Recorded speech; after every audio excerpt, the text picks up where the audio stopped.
So let's start off with I'm a 19-year-old girl, and my name is Amber. I'm living in a dorm at the current college that I'm at. But this doesn't have to do with what happened to me at college. This all started when I was 16 at the time. I was really into gaming and Discord at the time. Yeah, go figure. But I wasn't one into mainstream games. I always seemed to hunt for horror games that were considered either indie or never heard of. To me, those were the best kind of games. Just to see a game in process and how the story would slowly come along was so amazing to watch from time to time. That is, until I found this one fandom. Now, I also had a DeviantArt account, mostly just to find some good fan art to some amazing artists, until I met one. Her name was Melissa. She had an account on DeviantArt, along with one Patreon and Discord. At first, when I had seen some of her work, it was pretty good, and definitely different. More dark, you could say, and it really went into themes that not many would put their foot into, such as mental disorders, suicide, gore, and major horror themes.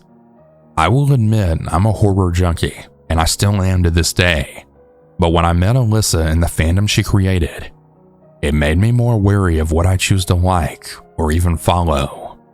Melissa at first seemed like your typical artist who was just trying to get her ideas off the ground. She had this idea of a yandere boyfriend horror erotic game.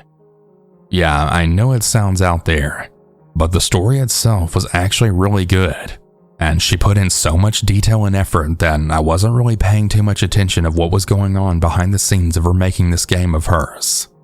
Now, I wasn't the only one that was becoming a fan of this game. There were many others besides me. Melissa even made a Discord group that was fully dedicated to this game, but the thing was you had to be 18 plus or older to even be in it. This wasn't a hard thing to get around.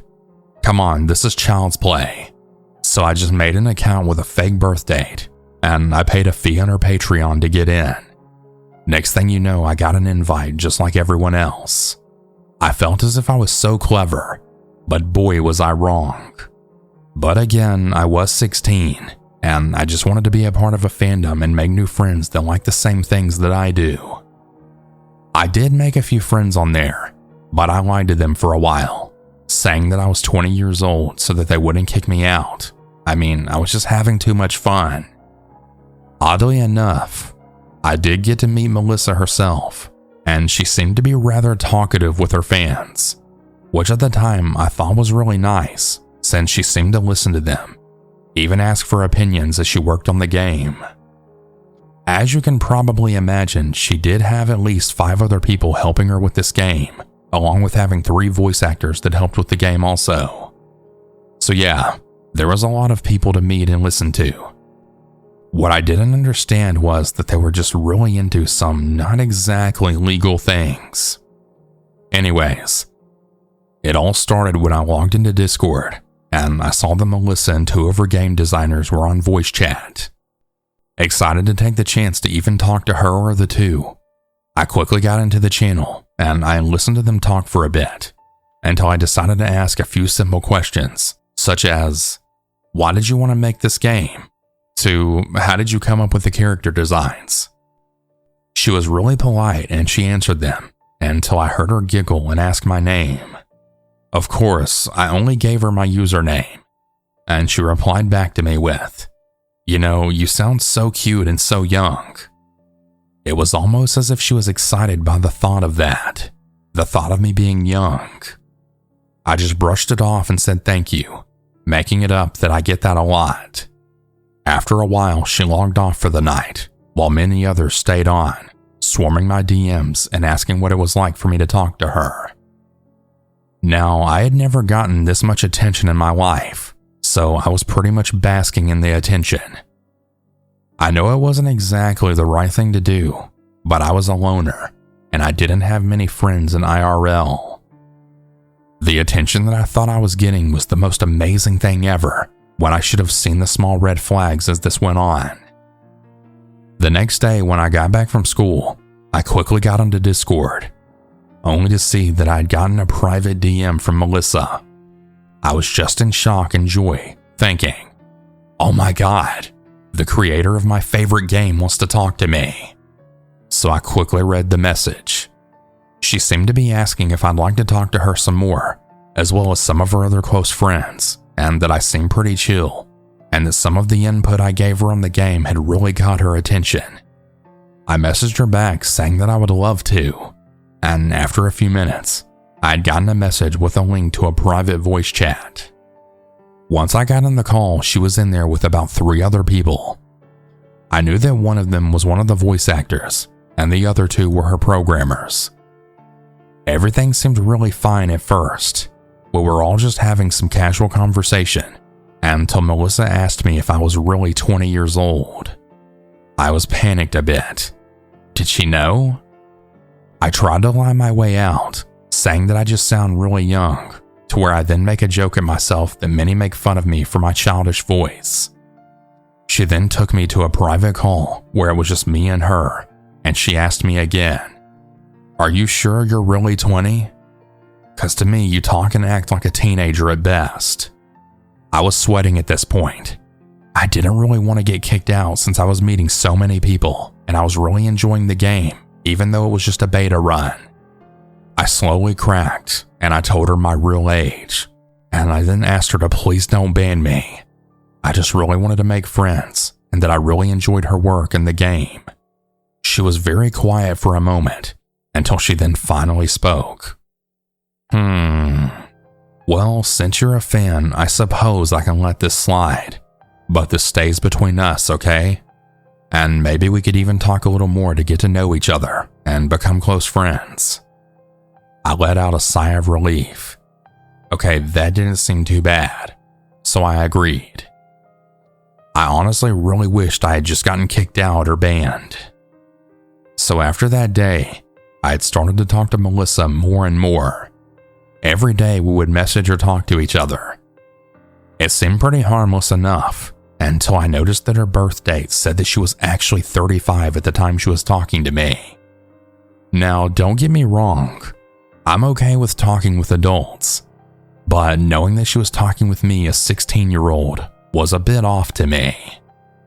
She didn't say anything too outrageous, mostly just how I was doing, how school, to even asking me if I've seen what she's posted up. But it started to get more weird when she would also comment on how cute I sounded. Then it would get to where she would ask if I was dating anyone, to slowly that of, "Have you ever thought of dating girls?" Again, I'm a bit of a loner, but I was open-minded. These questions were making me a bit nervous, so I would try to change the subject to even divert them the best I could. But somehow, she would always go back to them until I slowly answered. I wasn't against going out with a girl, and I eventually found out that I'm bisexual. But during this time, I was pretty much still trying to figure myself out, and I was a bit put off by her asking me all these questions. I even tried to tell her that I wasn't comfortable with such personal questions. Melissa acted though as if it was fine, so she went back to her happy-go-lucky tone and face, as I called it, until once again, she started chipping away at me once more. It was honestly becoming mentally exhausting that it made me scared of how much she wanted to know about me. That scared feeling went through the roof when I got a message from her then asking, "Hey, I see that you don't live too far away from me. I'm actually going to be heading to a convention, and I remember how you said you went to it last year. Do you want to meet up?" Now, I never once told her where I lived. I didn't even know she lived in the same state as me. It took me a moment to gather my thoughts as I slowly tied back to her, then asking how she even knew where I lived or knew that we were in the same state. She timed back, quickly saying that one of my friends on there who I thought I could trust told her what state I lived in along with the county area. My stomach seemed to drop so low that I honestly could have shit it out. Melissa began to state that she could buy me tickets to the convention and even pay for a hotel room that would be right next to hers, also we could hang out together and get word out for a game that she's wanting to get more people to join. At first, I didn't say anything. I was just in awestruck, but not only that, I was feeling more and more uncomfortable with this whole thing. It had started to become a get out of Dodge situation, when I found out that Melissa is married as well. Yes, this creator who's talking to a minor is also married. I even decided to confront her about this, saying, "So does your husband even know about me?" Only for her to respond with, "Of course he does. He would love to get to meet you as well, and also get to know you more." That was the last straw. After that last message, I left the group, the fandom, and I made sure to block her and her clique group. At first, I had gotten some messages from the few small friends I made on there asking why I left and if everything was okay. I didn't answer back though. I didn't want to answer back at all. I eventually made a choice to stay off Discord, Twitter, and DeviantArt for a long while in order to give myself a break, thinking that maybe if I leave it alone, things would calm down and just be fine. I left for at least a week, only to come back with so many messages from concerned friends. Apparently, I wasn't the only one that Melissa had preyed on. Apparently, her and her husband have been known by a few to have groomed young teenagers, and they even had an open relationship with one when Melissa was 25 and her husband was 27. Of course, when they nearly got caught, they covered it up so quickly and cut ties with the said underage person. From what I can understand, they were 17 at the time, but that's still really fucked up. So please, if you ever happen to get into a fandom, or if something really seems too good to be true, yeah, well, it normally is, and those people will take advantage of you for their own gain. So please, be careful online and on Discord.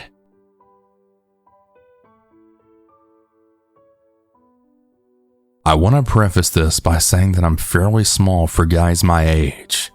I'm 15 and a guy, but I pass off as androgynous, and I'm 4'11", and I'm pretty much done with my growing.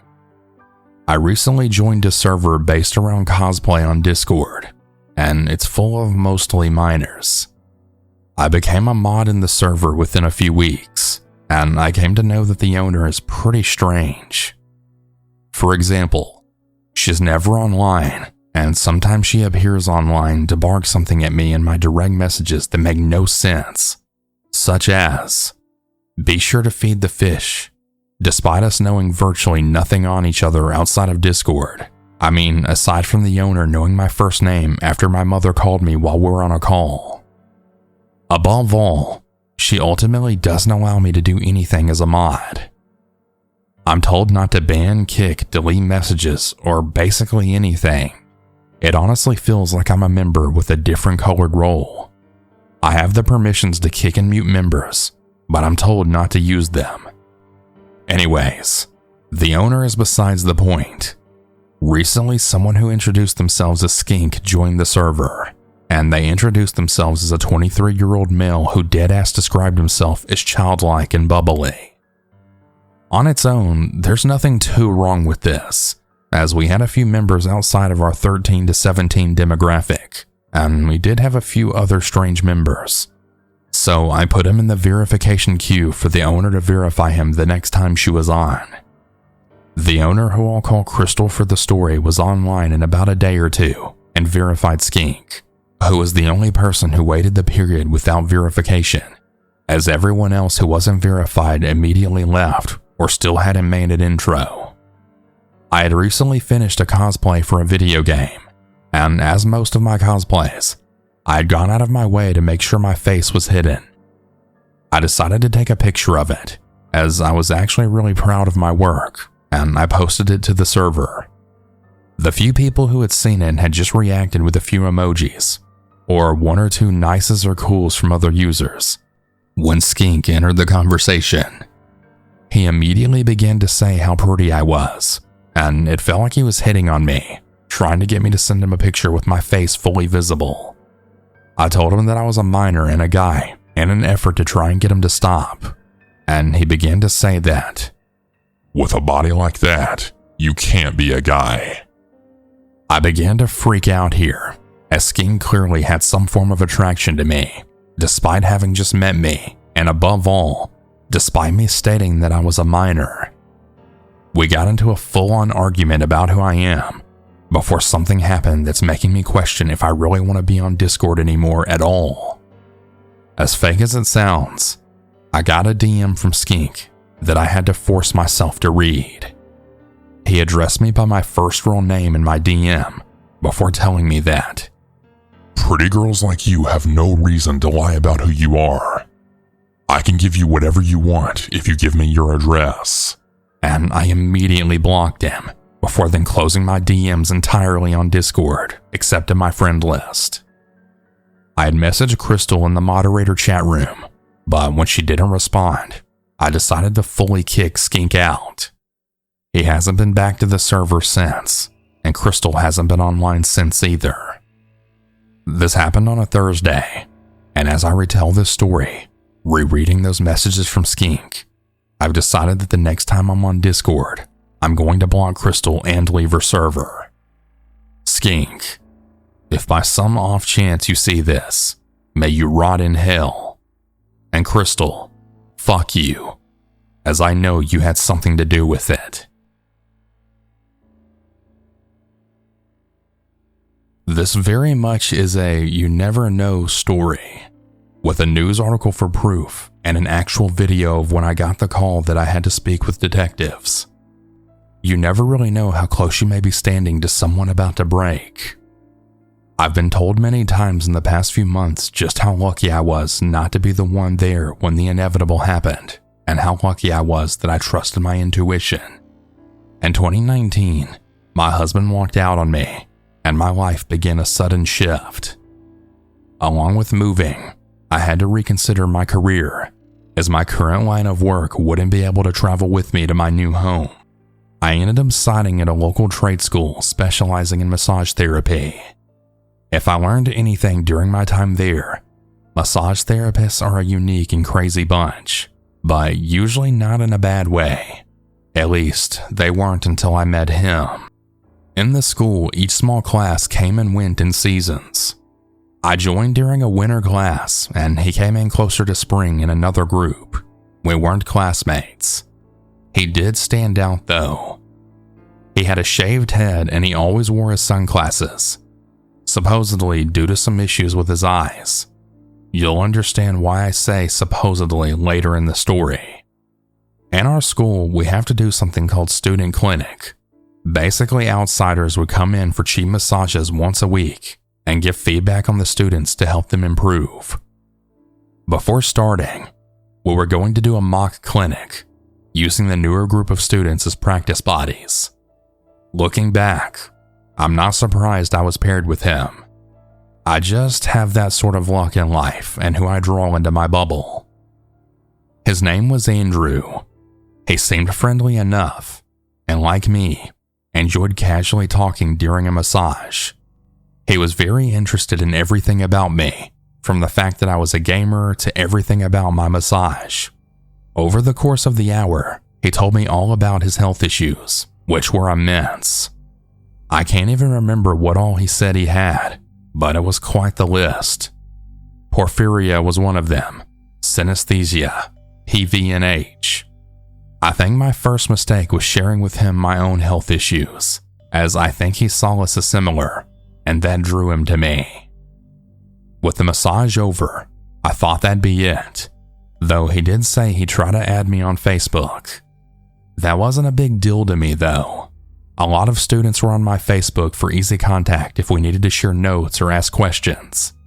From there though, he asked if I could add him on Discord. I mean, sure, why not?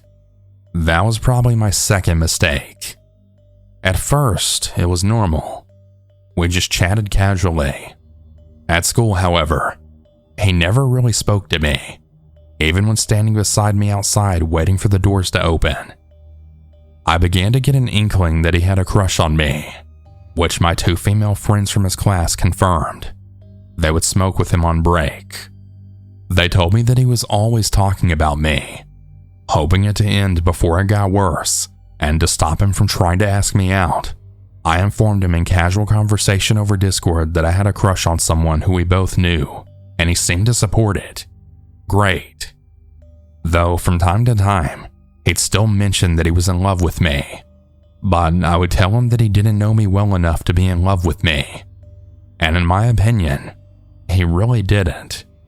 He had created an image of me in his head through our conversations, but he didn't know me in person. Then it got weirder. He'd bring up his health issues constantly unprompted, sending links and videos. He'd even sent photos of vomit in the toilet. He'd send images of him giving himself injections, etc. He'd bring up politics and how he could ruin them. The politicians, that is.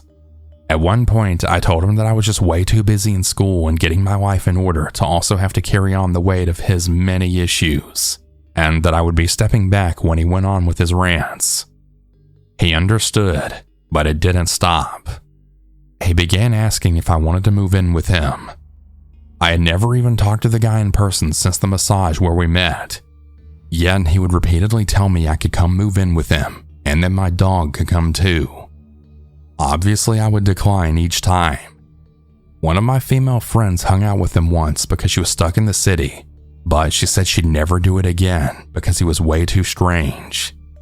All the more reason for me to stay behind my computer screen when in conversation with him. At some point, he began to rant and rave about some girls in his class that he didn't like and the people in his life, and how they would point out how dangerous he was. Whenever he did this, he'd come back around and say, "But you know I would never hurt you, right?" And he would say this often. He reassured me that he didn't want to cause me any harm in any sort of way. Big red flags were going off at this point. I began to draw back from the chat, but he would still message me, often little things and normal things. But every so often, I'd come back to a full mess of incoherent babble about his health, politics, and his hatred for his parents. As I look through the old messages to try and find one to share, my chest has begun to hurt. Here's one of the random long rants he sent. It's a copy and paste, so ignore the many errors. Please take care of yourself however you have to. My family came to make amends, and my mom about killed me from fright by knocking on my window at 12:30 after I was already scared to death after asking them to please leave an hour before, and I had been up for almost 80 hours straight, and they came over. They didn't listen. My dad was actually sick, so they shouldn't have come anyway, but they were supposed to be apologizing and really helping me, because I had argued for my mom for almost 30 straight hours because she wouldn't listen about Matt and Kyle. And that argument messed me over for days after only 6 minutes. Driving one night with no sleep is worse than 4 drinks.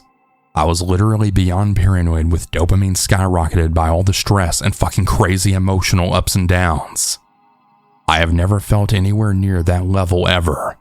I don't want to die, but I know it was a good possibility because of the weird health shit we didn't even understand.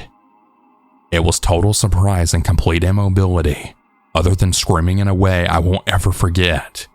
I'm really lucky I didn't get the cops called on me. 12:19 a.m.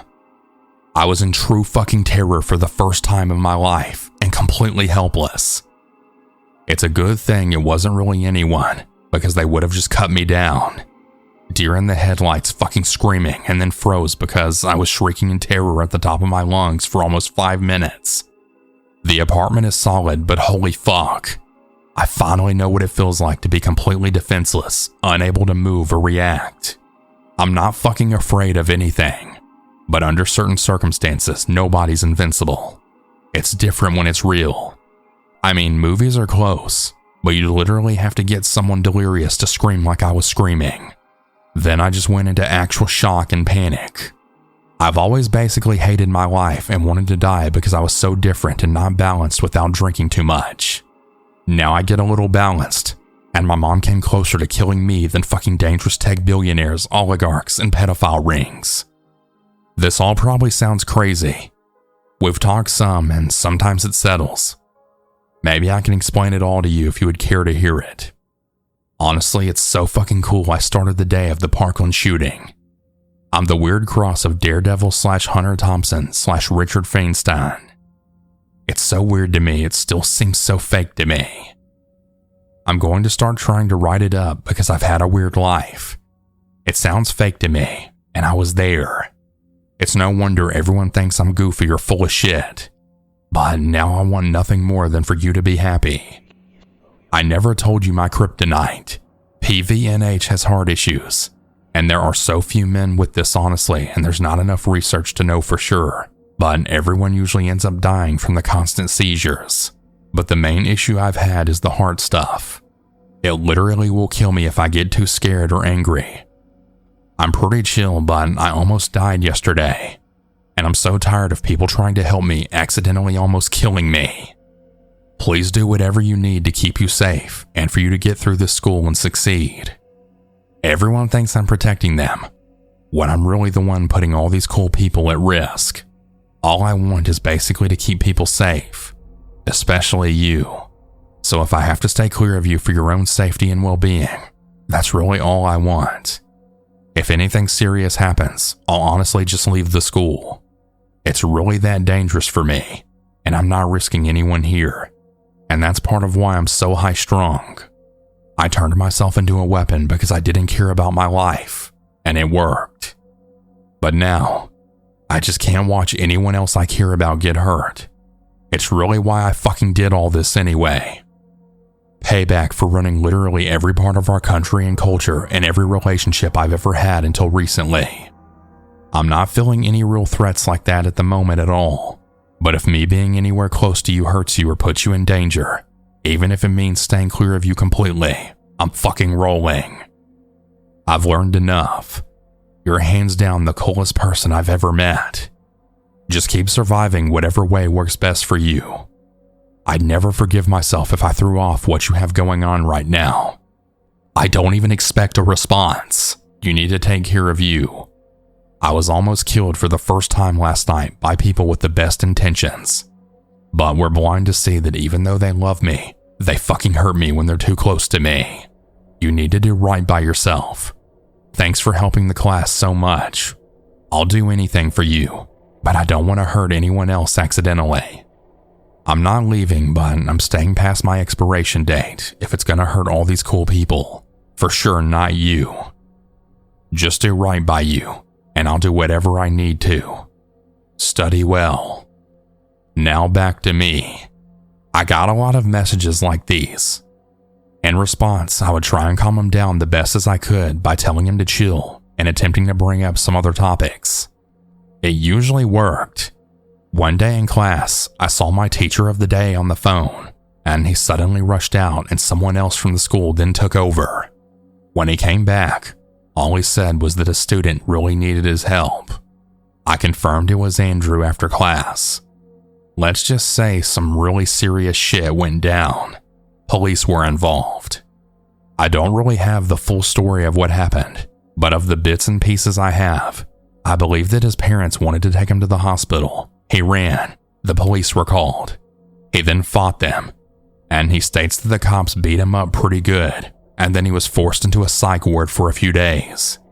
There he was diagnosed with, from what I know, a few things: bipolar, schizophrenia, and to wrap up an earlier point, Munchausen syndrome. For those of you who don't know, Munchausen syndrome is a factitious disorder, a mental disorder in which a person repeatedly and deliberately acts as if they have a physical or mental illness when they're not really sick. Munchausen syndrome is considered a mental illness because it's associated with severe emotional difficulties. I had seen signs of this prior. For instance, when I mentioned I have PTSD, he suddenly began mentioning how he had it too, but never had mentioned it prior in any of our conversations, and when he did bring it up, his symptoms weren't symptoms of PTSD. It was as if he was trying to have a disorder he didn't really know enough about yet to pretend to have. After his hospitalization, he was removed from the school, and I spoke with the then school director about some of the things he would say on our Discord. She told me that if I needed help stopping contact from him, they would assist, but I told her that I was going to keep the communication open. I wanted to be able to warn the school if I had any inkling at all that he was going to do something that could hurt someone else, as some had fears that he might show up to harm students that he didn't like. With medication, he actually got better, enough so that after I was already graduated, he was allowed back into the school to start over. When I made a welcome to massage school cake for the new students, I didn't realize he was there. He didn't say anything, just smiled at me. I said hello to the students and then took my leave. We didn't speak as much after that. I was busy trying to start a business and he was busy with school. He messaged me from time to time, but I never engaged much. Then one day, I woke up to a massive love note on Discord, but I didn't respond to it. I knew better. Though weird, he was still talking sane enough that I didn't worry. I would just let him get his feelings off his chest and move on with my own life, as he made note he knew I was into someone else. Then COVID happened. The school began doing classes over Zoom from home, and he began to message me more and more, and I could see him changing. Through conversation, he confirmed he was not on his medication anymore. He was trying to adjust his diet so that he wouldn't need to take his medication anymore. Moving forward, I'd sort of engage, just enough to keep tabs on him, but I ignored most of his messages. On May 31st, 2020, he sent his final message to me. "Thanks for saving me. We won." I saw it, but I chose not to respond. I'll admit, I may always regret that decision.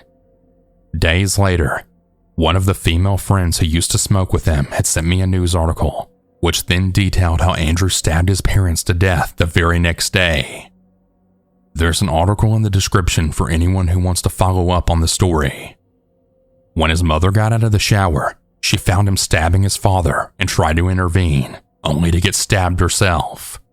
He left the scene and she managed to call 911 and then informed them of what happened. When the police arrived, he was there, and he admitted he did it, almost proud about it. When asked if he did it, he stated, "Yes, I stabbed them. I did all of this." In his delusional state, he thought that his parents, who were supporting him financially in a different state where they lived in, were trying to kill him and had been poisoning him. Both of his parents died at the hospital. I remember just breaking down and crying when I found out. I was so horrified and upset. Part of me wondered if I could have talked him down or could have known about his plan if I had responded to him the night before. I know it's not my fault and there's nothing I could have done, but even now, there's this nagging feeling of what ifs. He contacted a few other people than me, and they try to compare the fact that we all got these messages, but there was a large difference between them and me. He loved me, and I had talked him down before. He would tell me things that he wouldn't tell others. Thus, there was a chance that things could have turned out differently had I chosen to respond to him that night. For me, that should have been the end of it. I really wanted that to be the end of it. I'm not that lucky of a person. While streaming Pokemon on Twitch, I had gotten a phone call from my old teacher. Detectives were looking for me, to the point they even went to the school to request my information. My teacher refused and thus called me to give me their info so that if I wanted to be part of it, I could call them. The next part of this story is me including the video that she provided. After I was done recording, I spoke with detectives, and I learned that when they were searching his apartment, they found a journal that mentioned my name numerous times, and when talking to fellow students, he constantly brought me up. A bunch of people I've never met were aware of who I was and actually brought me up to the detective because he talked about me so much. Some girl he only really met and spoke with once in person and who barely even talked with him online anymore. They wanted my entire Discord history with him, thousands of messages, rants, etc. So I downloaded all of it and I took it with me when I finally went in for my interview the next day. I was there for an hour, learning what I mentioned above and telling them everything he'd say to me. Thankfully, because of the Discord messages, I didn't need to be there as long as some of the others because most of their answers could be found there, written by Andrew himself.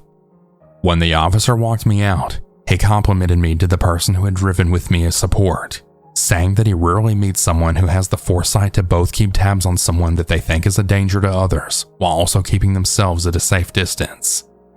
I'll admit, hearing that gave me a small sense of pride. That's where the story ends. There was no doubt that he was going to be convicted, as the detective said. They just didn't know in what way. Insanity, etc. Of course, now I'm left with questions.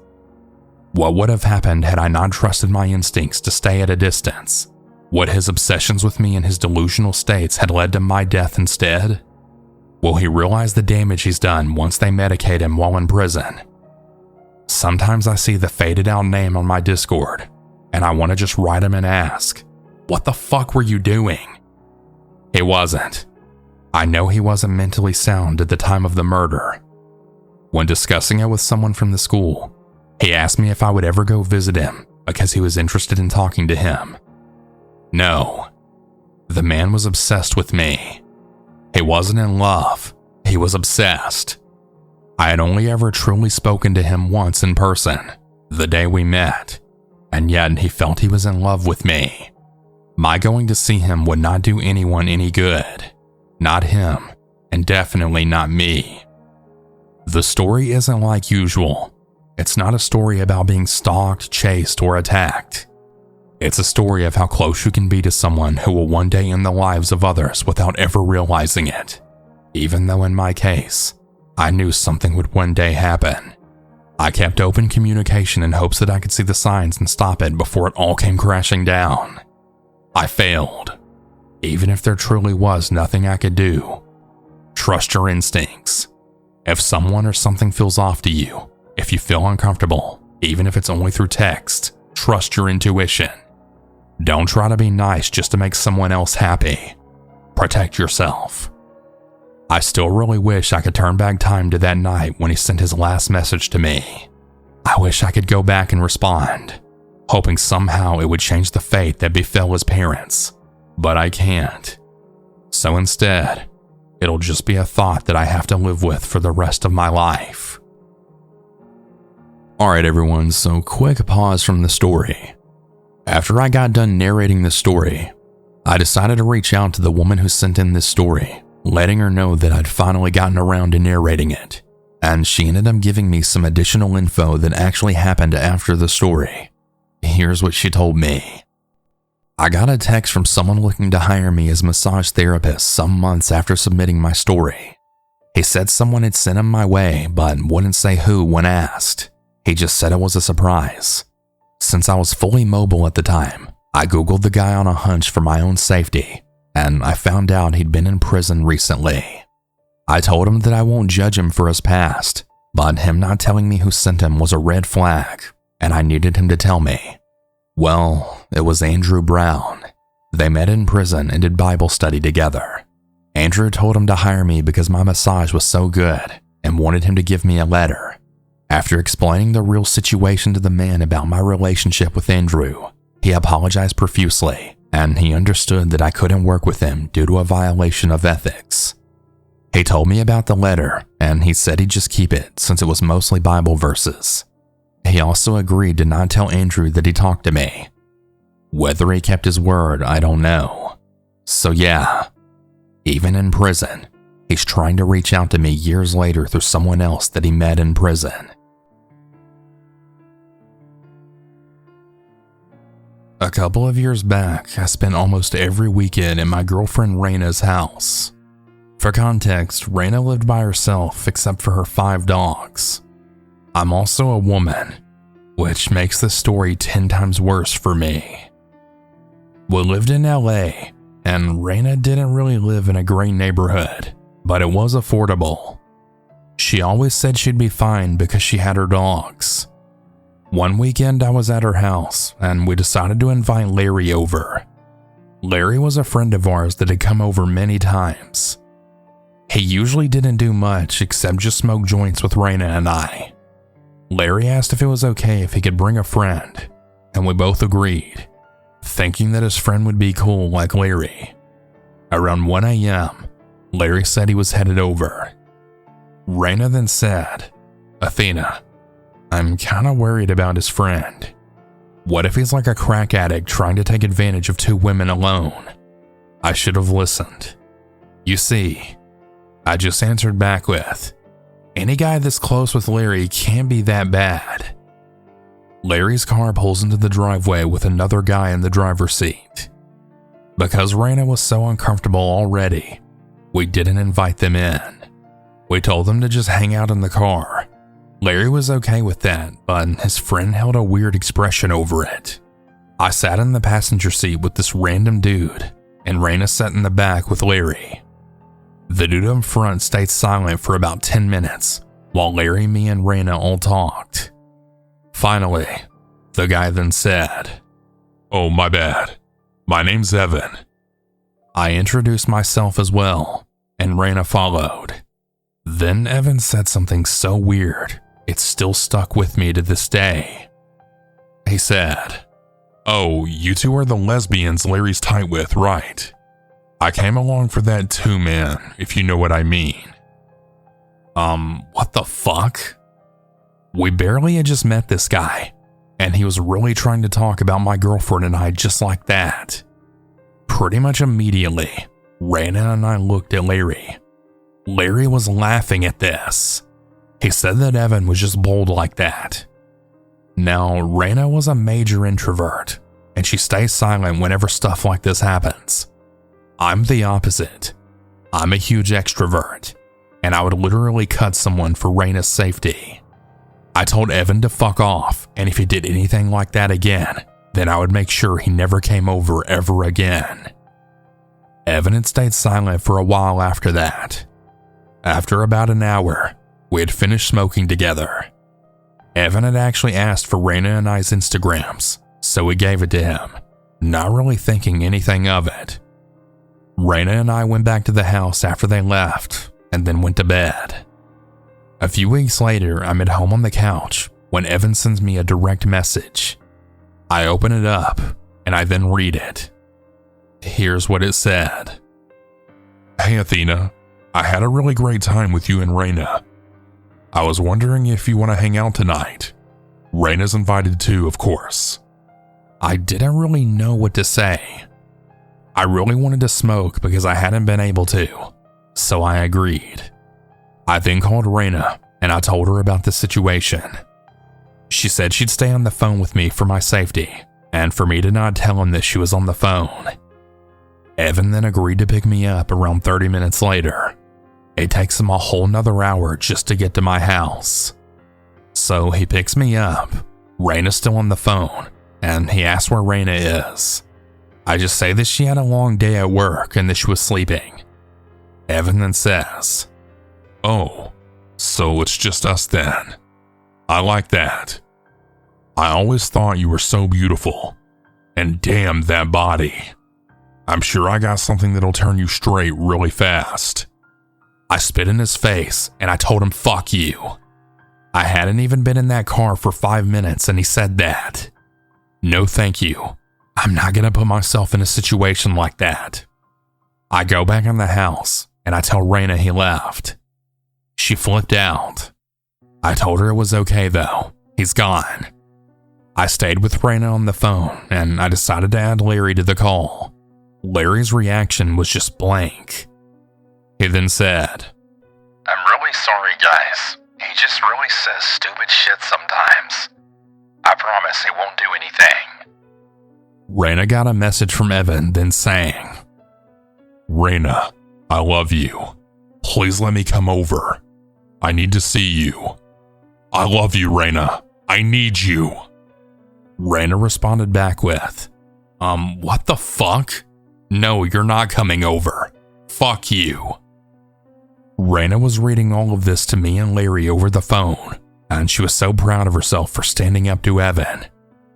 We all kind of just laughed at how weird this dude was, until he then answered back with, "Fine, bitch, but I know where you live, and I know Athena isn't there right now." Raina then immediately blocked him, and we all flipped out over this. Larry said that Evan had a real tendency to talk a big game, but that he wouldn't actually do anything. Raina then pleaded with us to stay on the call, and we agreed.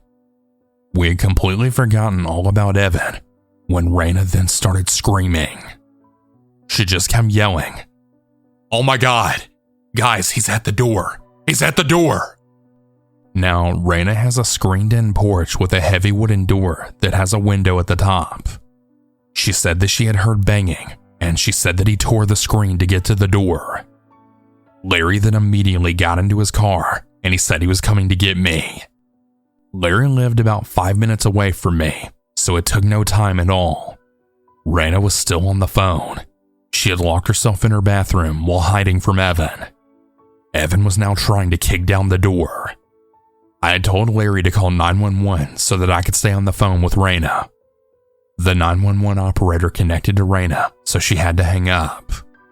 I was honestly so worried at this point. When we finally got to Raina's house, I had pulled out the knife that I'd brought with me, and Larry reached into his center console, pulling out a gun. The cops were still nowhere in sight. We walk into the house with the front door totally kicked in at this point, and we then find the bathroom door wide open. Larry sprints in, and I follow. We then find Raina tied to her own bed, gagged, with Evan trying to pull her pants down. Raina's dogs had been put in the cages for the night, so she had been truly alone in the house. As soon as Larry sees this, he points the gun at him, and then Evan starts begging for us to forgive him. Evan then says to Larry, "She called the cops, man. They're gonna arrest me because of her." Then Larry says back, "I'm the one who called the cops, dumbass." Evan then springs for Larry's gun, but I tackle him, holding my knife up against his throat. Now, I'm a very small woman, but I took self-defense classes, and I was running on pure anger and adrenaline at this point. Evan was now fighting with me, but then Larry jumped in. The entire time all this is happening, Raina's screaming, and she's in tears while tied to her own bed. Sirens begin to sound close, and the next thing we know, there's now 3 cops in Raina's room. All of them draw their weapons, then ordering all of us to drop our own. Larry and I listen, but we don't get off Evan. One of the officers walks over and pulls Evan out from under us. The other officer finally unties Raina, while the final officer takes Larry and I in for questioning.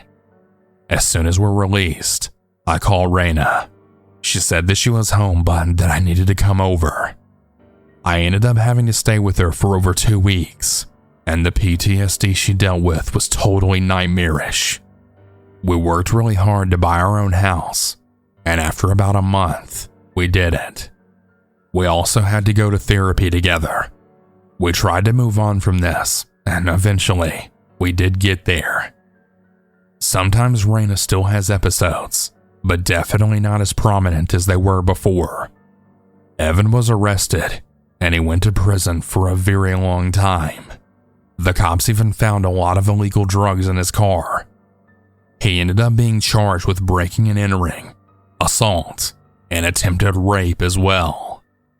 Raina and I are now engaged, but this whole thing really affected our relationship for a while. Fuck you, Evan. Fuck you for making my fiance's life and I a complete living hell.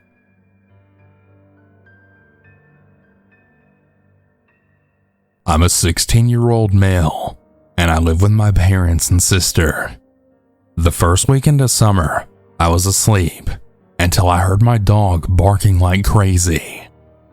It was 2 a.m, and I was pretty upset with him because of this.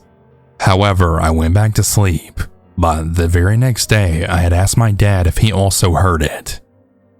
He said that the doorbell rang, and when he went to check it out, there were 2 police officers on our porch. He had talked to them, and he said that they received a call from someone saying there was a man with a COVID mask with an orange hat walking around our garage. The man was apparently looking into cars and apparently standing right outside my window for about 10 minutes. As you can imagine, hearing this was kind of creepy to say the least, as we live in one of the safest places probably in the US, and I didn't really think much of it though. So a couple of weeks later, I was home alone. I was sitting at my computer and watching scary videos, when suddenly, I heard glass break and some footsteps. I jumped up from my seat, which was really bad because it's very creaky, and well, there was someone breaking in, and they heard me. It was a man, and he then said to me, "Hey, I hear you, and I have a knife." Now obviously this was very bad. I then ran into my mom's closet and hid around the door in the dark. I made my voice really high-pitched, and I had asked the man to please not hurt me, trying to make him think that I was a young child. Well, as he came around the corner, I then tackled him. It was honestly probably a bit of overkill, but even after he was unconscious, I kept hitting him. Then I called the cops. After the cops came, they ended up IDing him as the same man who had been breaking into cars in my neighborhood for years. He admitted to thinking that it was my sister who was home alone and hiding in the closet. He actually admitted to wanting to rape her. Everyone out there really needs to be cautious. I never thought something like this would happen to me. Because, well, I live in a very safe area. And it can happen anywhere, no matter where you live.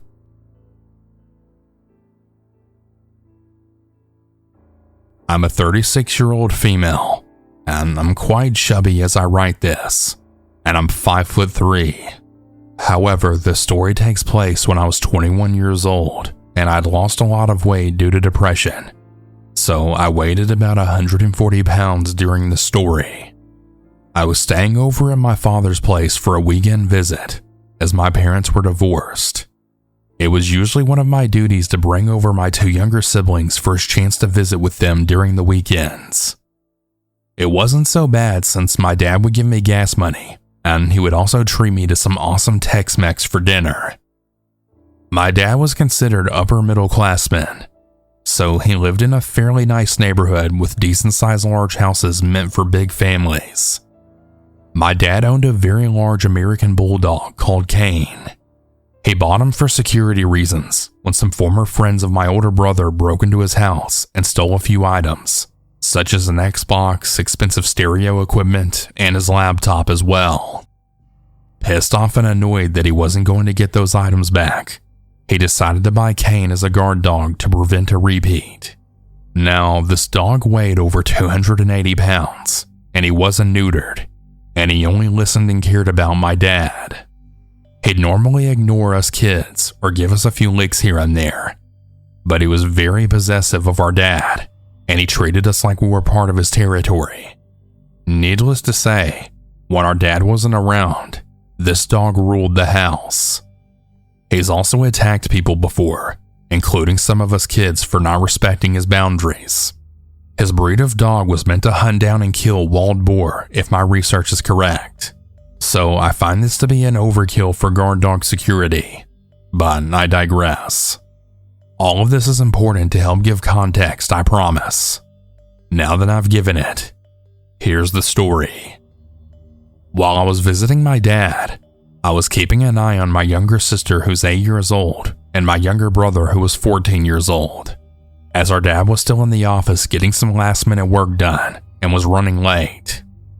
Both of the kids were playing games or watching TV in the opposite room, all while I was catching up on some college work in the living room.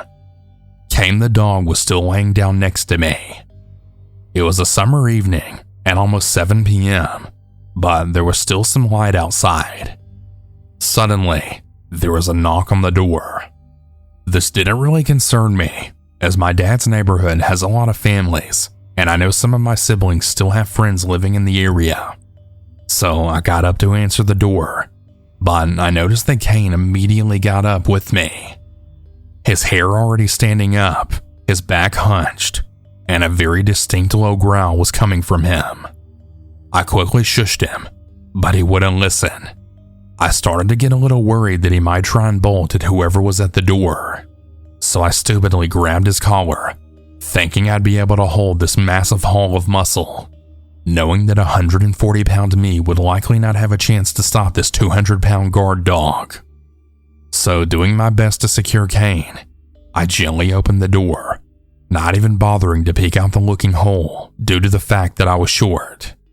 Very surprisingly, however, Kane didn't immediately bolt away to attack whomever was on the other side, but he did continue to growl and kept to my side very protectively. I was then greeted by 2 young men, if I had to guess, at least upper 20s to early 30s. They were wearing blue jeans and rugged t-shirts, They didn't seem sketchy at first glance, but I didn't recognize them in the slightest.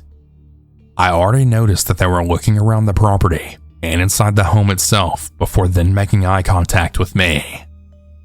An odd first reaction, but still, I figured they were here to ask me something or needed help, so I was polite. The conversation then goes as followed. "Hey, how can I help you?"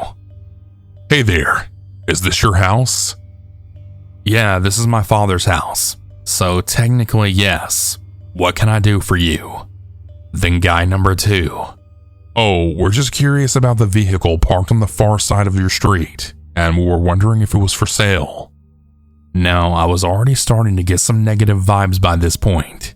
Normally, I'd not be too concerned if someone was asking me if this was my house during the day, because if it was a salesman, they'd more than likely want to speak to the owner, right? But it was past 7 p.m. in the evening. Why would salesmen be out this late? Things got even weirder once the second guy spoke, but I figured they legitimately were curious about a car and just tried to be optimistic. Meanwhile, Kane continued to growl, his hair standing up more and more. I respond back with, "Sorry, I wouldn't know. That's not our car." Guy number 2 then chimes in, now trying to be more professional.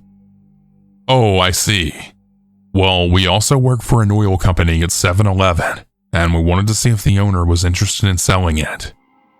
"Yeah, once again, sorry. I really wouldn't know." Oh, well, alright then, Guy number 2 says. Now, at this point, alarm bells were totally going off in my head. An oil company? 7-Eleven? None of this is adding up. Not to mention, made no sense why they wanted to know if a car was for sale, but I had already made it clear that we didn't own it. Yet, after the second guy finished speaking, they weren't immediately leaving the doorway. That's when I noticed guy number 1 was trying to peek above me to look inside the house, clearly trying to make out what he could see. As soon as I made eye contact with him, he darted his gaze then down. Meanwhile, again, I noticed Kane's growling had become more vocal now. I was really amazed that he hadn't lunged at these 2 men yet. Huh, nice place you got here, miss, Guy number 1 said with a creepy grin. Thank you? I said, with a clear hint of discomfort in my voice. I can see that there's a lot of stereo stuff, big speakers. Does your dad like music? Yes, he does. Cool. So, is that your guard dog? This is when he finally noticed that Kane's growling was getting louder and louder. I respond back, alarm bells now going off. Yeah, he is, and he's very good at his job. I believe he's already attacked one UPS guy last month for coming too close. As if on cue, Kane's growling reached an all-time volume. His teeth were now baring and being shown. Now more worried that he would actually attack these men, I decided to rush them away. Yeah, so if that's all you guys need, I think it's best you go now. I really don't know if I can hold on to him for much longer. Both guys looked at each other, now showing fear in their faces from their previous confident ones prior to showing up. Guy 2 then says, Well, in that case, have a good evening. Yeah, sorry for disturbing you, ma'am. Guy number 1 says, Yeah, not a problem. Y'all be safe now. The 2 men quickly turned around and then left, not looking back, giving me time to finally close and lock the door. Thankfully, after that, there were no other incidents that ever occurred. Kane, however, did go to the front side mirror to watch the 2 men leave. Once they walked away and continued down the road, did he finally relax and sit next to me, licking my hand as if then to say, I got you, kid. You're safe with me. Don't worry. I'm so grateful to have my father's dog Kane at my side when those 2 guys showed up. They weren't dressed professionally. They asked twice about a car that I didn't own, and one of them was clearly staking out what was inside the house, as if thinking about whether or not it was worth breaking into. Considering I was 5'3" and alone with 2 kids, I probably wouldn't have been a good match for these 2 guys if they decided to break in. But luckily, I had Kane with me right by my side, making them think twice all about that, if that was the case anyway. But I realize now that what I did was truly stupid, and that I should have just looked in the peephole before opening the doors for any strangers, especially if you're in a nice neighborhood. Hindsight is 20/20, people. Be smart and stay safe out there. You never know what kind of jerks may try to do something.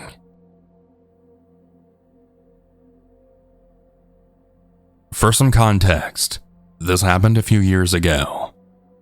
I was a 15-year-old boy who was on the football team, as well as the wrestling team, motocross, etc. You get the point. I had a girlfriend. Everyone had started talking about how she wasn't loyal. Well, I ended up going through her phone and come to find out she was actually cheating on me the whole time. But I didn't have enough time to process it because I had to race in just a few minutes. Well, when I finished the race, I then broke up with her, and I felt numb, just completely numb.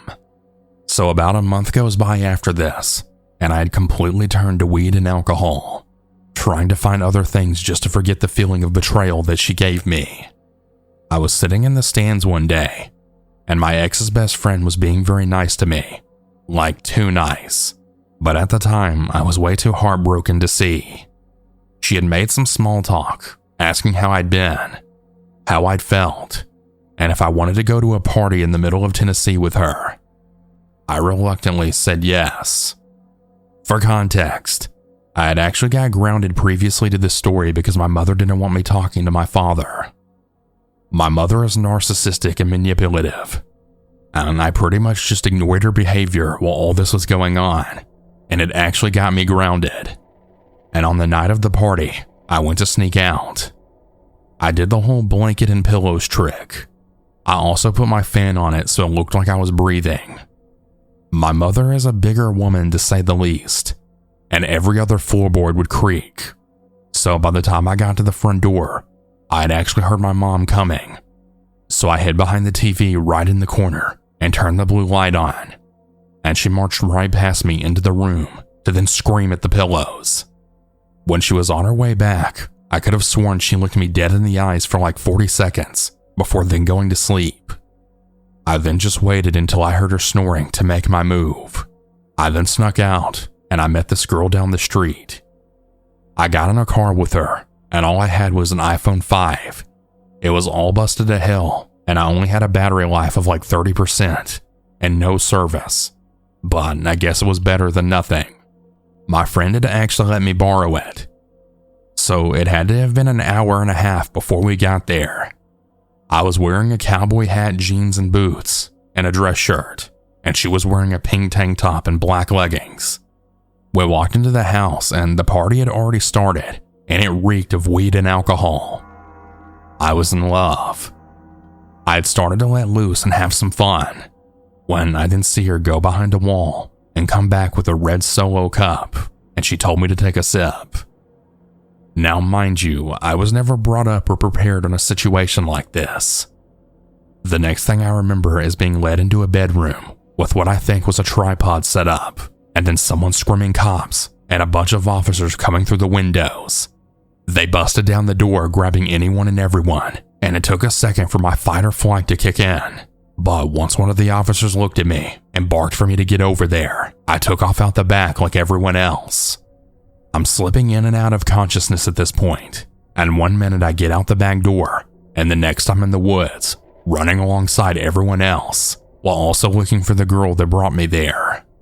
The officers then draw nearer and nearer until they're trying to tackle us. The next thing I remember is a Ken Barbie doll looking kid who told me and the group I was with to then run, as he then got tackled by 4 officers and was still trying to fight them off. We all started running and running until the chaos around us finally disappeared, with the only thing we could hear was the sound of our own heartbeats. It's pitch black and there's nothing but crickets all around us until they finally died out. After that, we all caught our breaths, and we then discussed what to do next. We figured it would be best to just wait until sunrise to head back anywhere. I checked the phone that my friend had lent me to try and contact my dad, but it was dead. At this point, we're all now relying on one kid's phone to lead us somewhere, when this raggedy old man appeared out of nowhere and asked if we were lost. One of the kids with the flashlight said yes.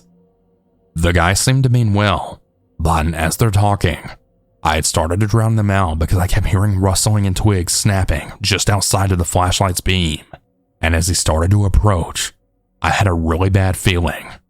At this point, I shoved the old man out of the way, knocking him to the ground, and just as I suspected, there were others hiding in the woods. I don't know how many there actually were, as all I did was run and run until I blacked out. I'm pretty damn sure they put something in my drink. I eventually woke up after some time, regaining my consciousness. That was a really crazy night for me, and I still can't believe all that happened. So to my ex and her friend, fuck you. And to the creepy old man in the woods and his friends, fuck you too for trying to trap us. Stay safe out there, everyone, and don't go to parties with just anyone. Only go with the people you trust.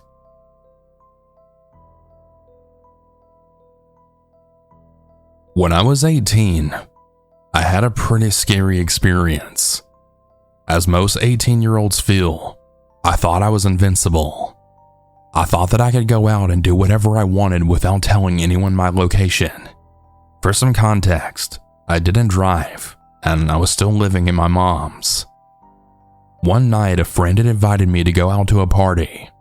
At first, she told me she would pick me up and we would go together, but then the story changed. She then said that the party was moved to a different location, and her male friend would be picking us both up. At the moment, red flags should have been really alarming, but I let it go. I filled my bottle with alcohol and watered it down.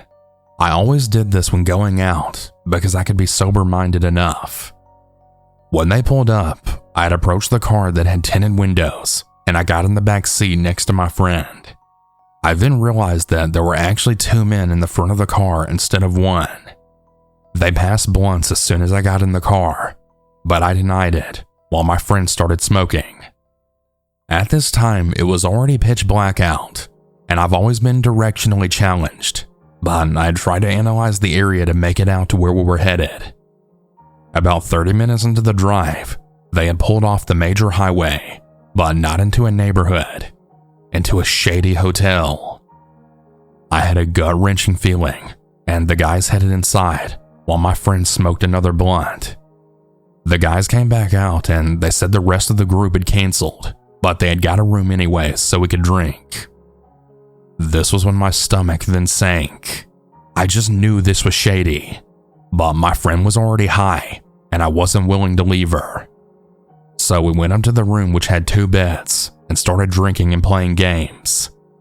Everything was going pretty well actually, until they wanted to play truth or dare. I picked truth each time, until my friend picked dare. They dared my friend to make out with me. She actually tried to approach me and do it, but I pulled away. It was because she was my friend since kindergarten, and I would never come on to her like that, especially because she was very drunk and cross by this point. That's when the guys started to get more serious and aggressive, asking us to do it. I still refused, but I said I was going to the bathroom. I started to text my friend while in the bathroom, asking her if she felt like the guys were weird, and I asked her how long she knew them for. She said that she only actually knew one of the guys, and had only talked to him for a few months. This was her first time meeting them. I was so nauseous from this, and I overheard them offering her to spend the night. She sounded super uncomfortable. I was so scared tonight would be the night where we ended up as just another statistic. I bent over the toilet and I vomited, making sure it was loud enough to hear. My friend then rushed to me, and the men then stared from the other room. I asked if they could give me a water, while my friend asked for something to eat, as she had an empty stomach. After convincing the 2 guys, they left to go to the store across the road, and I then convinced her that we needed to leave. This situation just felt so off, and they were making us both very uncomfortable. After some time of convincing, I had her grab her things, and we then rushed to the lobby bathroom. I then called us each an Uber, and we left, but her Uber came first. I had watched her leave, and I told her to send me her location so that I knew she made it home. However, when my own Uber finally showed up, I rushed out the doors, but then suddenly, someone grabbed my arm. It was one of the men. He asked where I was going, and I told him that my friend was going to be picking me up because I felt sick, but his grip still tightened. I was scared for my life now that I was all alone. Luckily, the Uber driver was right in sight and then rolled down the window staring at us. Once the man noticed this, he let go of me. I was able to rush into the car and then get home around 2 a.m. I was so relieved but still terrified. To this day, I'm still terrified about what could have happened to me or my friend if I didn't bring my own bottle. I really hope I'll never end up in a situation like that again. I'm 24 years old, and I'm from a very small town here in Alabama. It's a bland town, and the city I live in is now small. My husband and I, who I'll refer to as Bruce, had started dating in 2017 when we were both 18. I'm going to be changing names of this for my own safety and anxiety. It was summer of 2017. My husband and I were dating, and we grew up together, so he knew my family very well. My mom had invited us to one of her childhood friends' houses for a small cookout/drinking party. Nothing big, just a few of my mom's friends and their kids. My husband and I were really the only young adults that were there. We mainly babysat while the adults drank. It's a trailer home, and it's pretty large, and it's on large land with lots of playroom. While I watch the kids play outside, I'm sitting on the porch. My mom's friends are introducing my mom to one of their new friends. The man had introduced himself as Blaze. He was tall, kinda built, had gray hair in a short buzz cut, and his mustache and beard looked very similar to Hulk Hogan's, and he had darkish red skin. This is obviously from being outside for years. In the South, it's very common to see older men with this skin tone. The friends in question are her childhood friends that actually got married, and they're a sweet couple. The husband befriended this new man from where he worked at and invited him over. Anyway, all is going well, but as the night goes on, he's getting very provocative with my mom, talking about her breasts and her body, and the usual creep look. It was just very weird all around. My mom's boyfriend definitely wasn't liking this guy either, understandably. Whenever I was outside with the kids, he would stare at me, and he even asked my age, which, like I said, I was only 18 at the time. My husband Bruce gave me the, "This isn't right" look. Now, my husband isn't even a jealous man, like ever, so for him to get a little upset did raise an alarm. I also want to mention that the kids there were 3 young boys, and just my little sister who was 8 at the time. My mom and her friends were all in their 30s. Honestly, I thought to myself that this guy was already a creep just from how he acted around my mom, but I knew he was a real creep when he acted that way with me and was eyeing my little sister. This party had lasted a few hours, but as I stated before, my mom's boyfriend and my boyfriend, now husband, were both acting very protective, but low-key. But it very quickly escalated after a few more comments were made towards my mom and I. My mom's boyfriend immediately started to yell at the man about how he's being a real pervert, and if he wasn't going to leave, we would be leaving. After a few words back and forth, my mom's boyfriend practically forced us to load up in our Tahoe and then leave. My mom, boyfriend, and my sister rode with us as well. So being forced to get in your own vehicle while 2 men are fighting and yelling is really nerve-wracking. Bruce was already in the driver's seat, and as soon as my mom's boyfriend was finally in the Tahoe, and then we confirmed he was the final last passenger, Bruce tore out of that long driveway, and we all went back to my mom's place.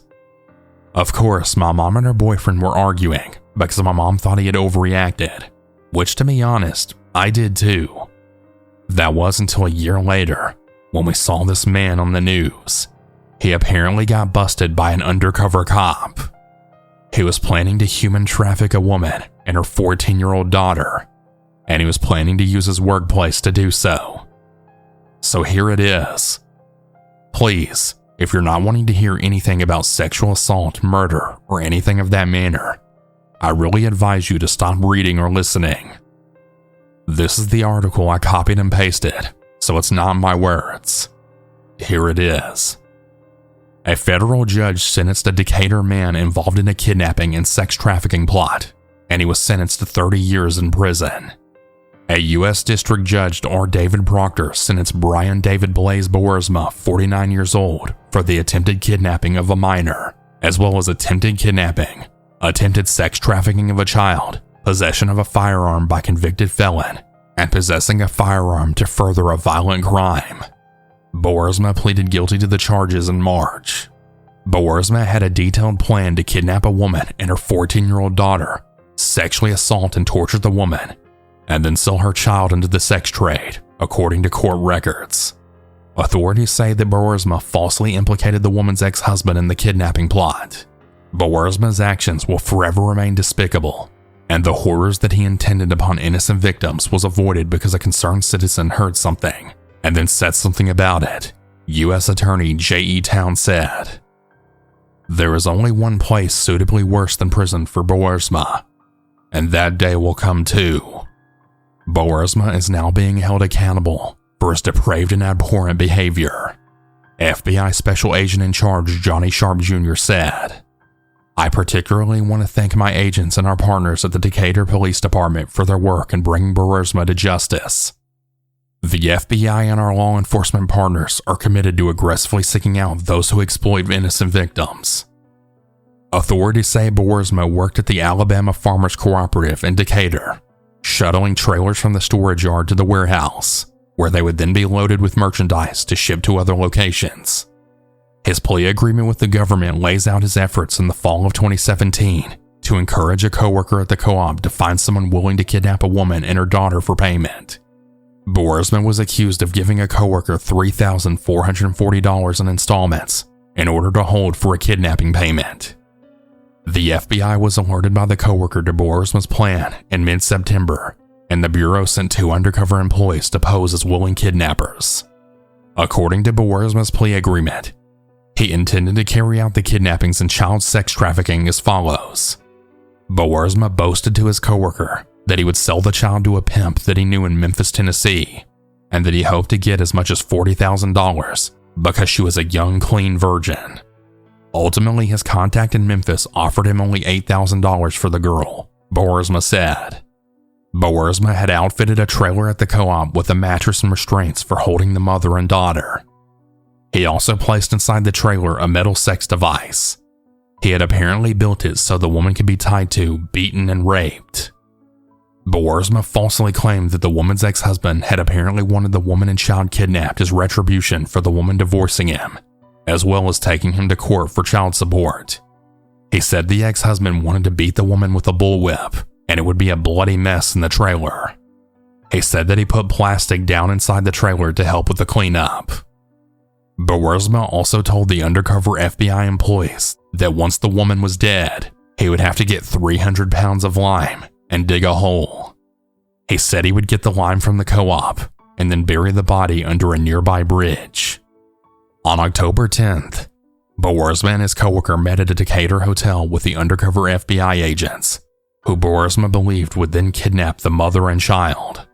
Boersma told the agents what he wanted done, provided photos of the 2 intended victims, and then he handed the agents $3,440.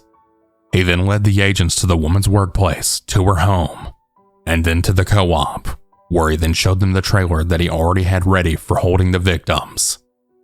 Shortly after returning to the hotel, police arrested Boersma as he then approached his pickup truck. During a search of the truck, police had found a loaded Smith & Wesson M&P .40 caliber pistol, and due to a previous conviction, Boersma was not permitted to carry a gun. That's the end of the article. This was definitely a time of my life where I realized monsters can look like humans. I'm so glad my husband and my mom's boyfriend overreacted, because I always wonder what would have happened if we decided to drink as well and would have stayed the night. What would have happened to me, my mom, or even my little sister? Luckily, my husband decided to be the designated driver. But the point of the story is you never truly know anyone. And please, please, if your gut tells you something isn't right, listen to it. If your friends, boyfriends, or husbands, or anyone you know that you trust tells you that this isn't right, let's get the hell out of here. Go and get the fuck out of there. It doesn't matter if you think they're being dramatic or overreacting. It could potentially save your life.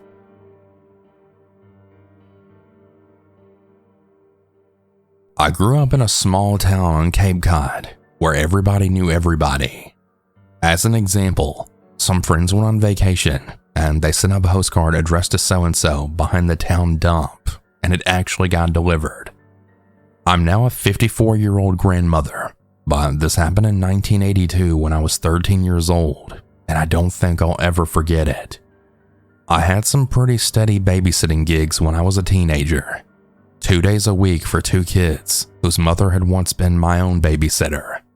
2 days a week for the granddaughter of family friends whose daughter had also been my babysitter at one time.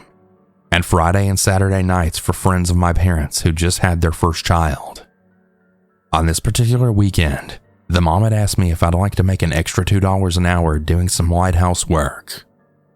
As you can imagine, $4 an hour plus the $3 hourly from the other 2 families was damn good money for a teenage girl back then. Anyway, some parts of my town were sort of the boonies.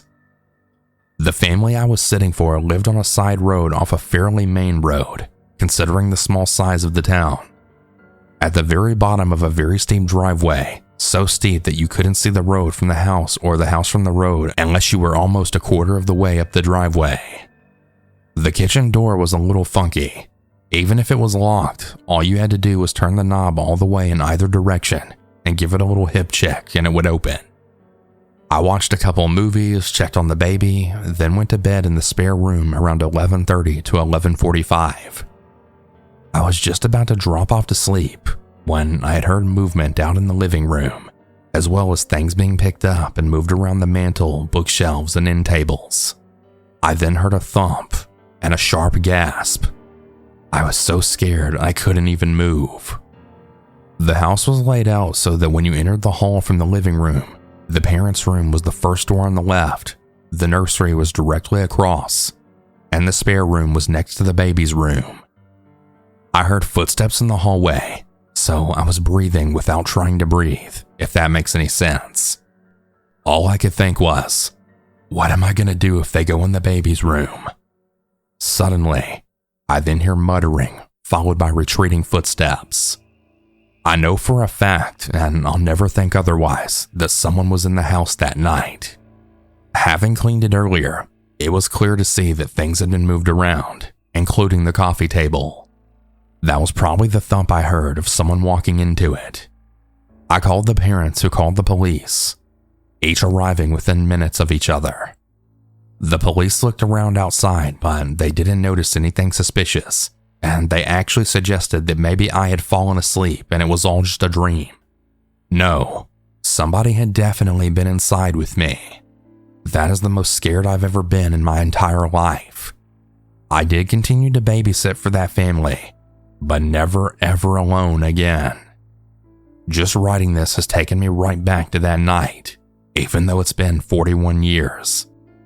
I guess there are just some memories that time will just never erase. This is something that happened this past Friday while I was babysitting.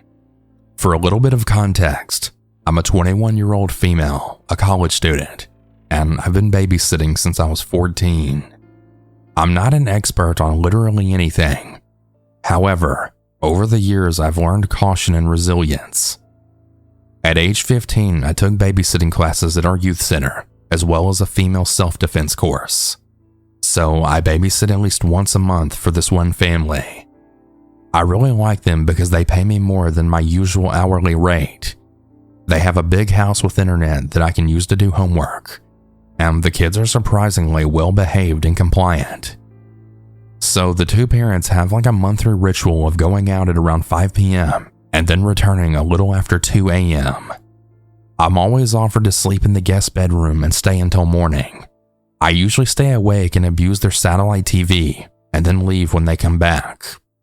The house is in a nice neighborhood without a whole lot of other neighbors. Very quiet. Also, their house is alarmed with an alarm system that I have the code to and can arm and disarm it through my phone. That'll be relevant in a little while. So I always take them for pizza at this one place that has an arcade. I do this if they tire themselves out and then go to bed very early. Plus, the little girl that I babysit is also on a mission to win a family of stuffed animals from the prize store. So I'd be the world's worst babysitter if I didn't guide her in that pursuit. If anyone may be wondering, for whatever reason, after Friday night, she only needs the daddy stuffed animal before her collection is complete. Anywho, I'm rambling. I was sitting at a table and I was watching them play in a ball pit while also texting on my phone. This couple came over and sat at the same table as me. It was a long table with parents scattered here and there, so it wasn't alarming. The couple looked normal enough. Both were probably in their mid-20s, possibly a little older. They also talked to each other, but then the guy asked me, "Are you the one babysitting Dr. So-and-so's kids?"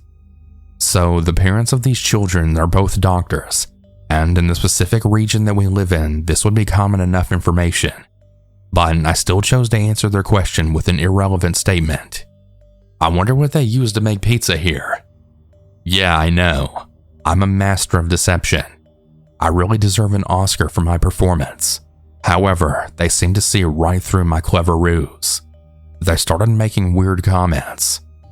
They talked about the kids' parents. They commented on the daughter, and they wondered if she would look as pretty as their mom.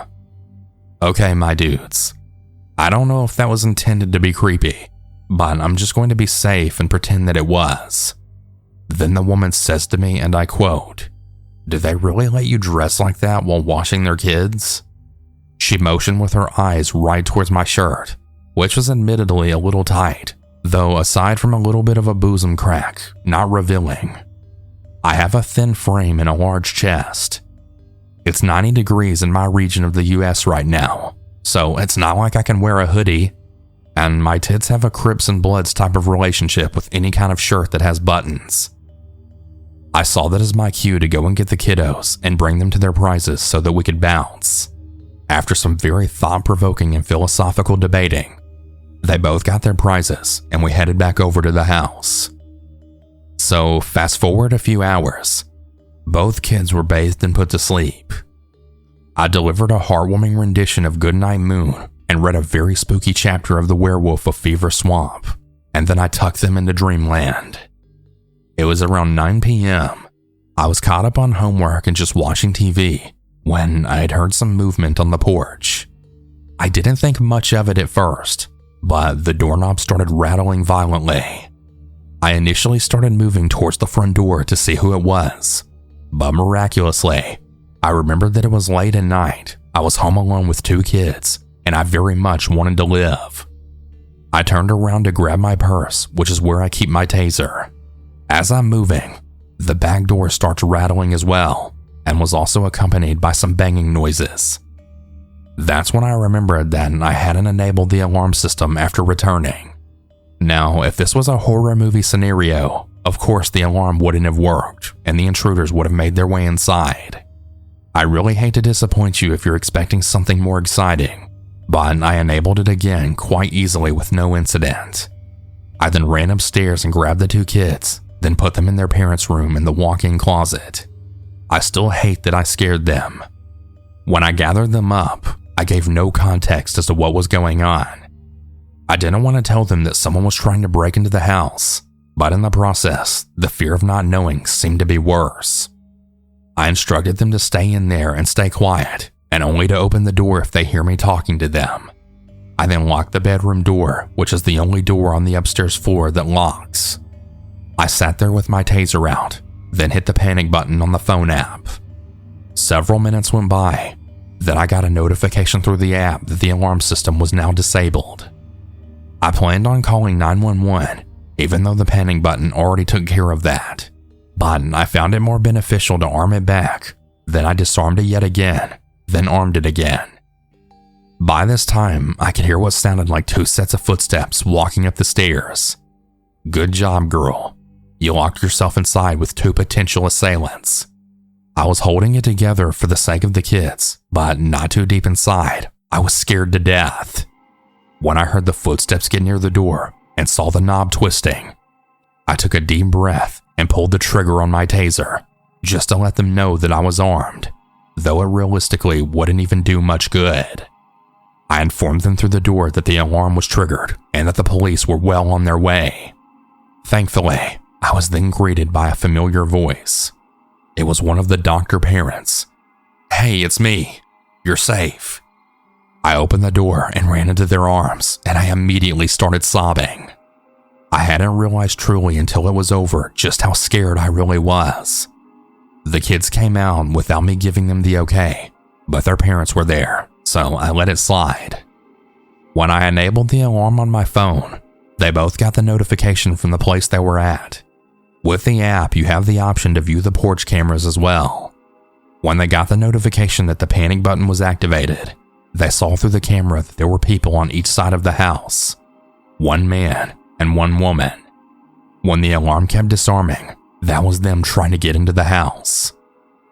A police report was filed by them, and I gave a statement mentioning the 2 weirdos I met earlier that day, even though there was really no evidence that would directly point to them. Camera footage didn't give any positive face IDs either. So yeah, I was scared. I'm getting over it now though. I'm just really grateful that the couple I was babysitting for were close enough to make it to me. I hate to say it, but I find the police response time to be terrible. I'm currently back in my own apartment an hour away. I checked in once to see how the kids were doing, and they're all holding up fine. I'm just glad that they had proper protection in their home, and that this didn't end up to be any worse. I'm really grateful for that. When I was 15, I found a job at a local newspaper for a live-in babysitter. It was summer, and I wanted to make some money. I lived in a rural area, and I didn't have transportation to get to a mall or fast food place to work. You know, the usual jobs for teens. There was no public transportation where I lived, and no jobs in the rural town that I lived in. I called the number for the live-in babysitting job, and a man answered. I found out that he was a divorced man with 2 young children. They were school age, and they were home for summer vacation, and he needed someone to watch them while he was at work. He spoke to my mother over the phone, and she agreed to allow me to do the live-in job. As an adult, I really questioned so many of her decisions, and certainly this one. He picked me up and he drove me to his house, and while driving, he told me that he was engaged. He actually said that his fiancée was his former babysitter, and that she was only a few years older than I was. As a 15-year-old, this didn't set off any alarm bells. I just thought it was weird that someone my age would want to be with an old man. He was probably in his late 30s to mid-40s though. I thought it was weird when I was taking the children for a walk, and a woman who lived in the neighborhood looked at me in a very odd way, like something was wrong about me walking with those children. I didn't give it a lot of thought though. It just seemed strange. The house was a split-level home, a style where the floor levels are split. The main living area and the bedrooms were on the top level, and the lower level just had a living room area and a single bedroom. That was my assigned room. Not long after I began living in the home to babysit for this guy, he knocked on my bedroom door after I'd gone to bed. I was just kind of freaked out by this, and I opened the door to partially ask what he wanted. He acted all friendly, and he asked me if I wanted a beer, like he was cool with that or something. I simply said, no, and I waited for him to leave and shut the door. So the next day, I told him that I no longer wanted to do the job, and I had him take me back home. I didn't fully understand at the time that he was a full-on predator who was trying to groom me into having a relationship with him, but I knew enough to know that something was just not right about the situation and that he was creepy, and something just told me to get the hell out of there. Edit. I asked my mother, who's now 80 years old, if she remembers this happening, and she did. She said that the man had a 19-year-old fiancée. I asked why she let me do this, and she said that she wrote a handwritten contract that he signed which said he would put a lock on my bedroom door that I could leave anytime I wanted to. I know that her judgment was very wrong to allow me to do this. I'm really just relating what she told me when I asked her just a few days ago. She said that I told her that when I returned home that when he knocked on my door that night, he asked if I wanted to have a steak and a beer with him. I guess I had forgotten about the steak detail. I think she's right about that. I do seem to remember that now. She didn't remember his name or where he lived, or any other details for that matter. This happened more than 10 years ago. So my grandma lives in the worst place in our town. I'll just say that there's a lot of shootings and drug activity there. My grandma has always been really close with me, and I grew up at her house basically, and I was always safe and never put in danger there. To this day, she's 81 years old and still lives there. My cousin and I would go over to my grandma's house, and she would always babysit us. At this age, we were just getting to know each other, and our friendship was just blooming. We were probably the ages of 4 to 6. It was when our moms would go to work and we couldn't be home by ourselves. I can't remember exactly how often I was at my grandma's house at this age, and same with my cousin, but I know we went there enough. So there were times my grandma had to run to the store or something when we were there, either together or separate when she would babysit us. And when she went to the store, she would have her neighbor, who was likewise an old woman who we will call in, and she would come over and stay with us while she was gone for a little bit. It was never longer than 30 minutes that In would stay with us. In and my grandma were also friends, so sometimes she would just come to the house and hang out with us and see us. She also played with us, and she was super sweet and kind. Never once did she ever alert me or make me feel weird. Same with my grandma. She really trusted and adored In. Fast forward. Now my cousin and I are around the ages of 9 to 12, I want to say. And now my grandma would have us come over and stay the night for a few nights. She'd buy us pizza and we'd stay up late and had no rules. We could just listen to music on the TV really loud, play video games on Xbox or on our iPad and 3DS.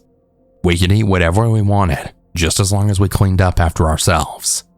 It was the highlight of my childhood going there and staying there with her.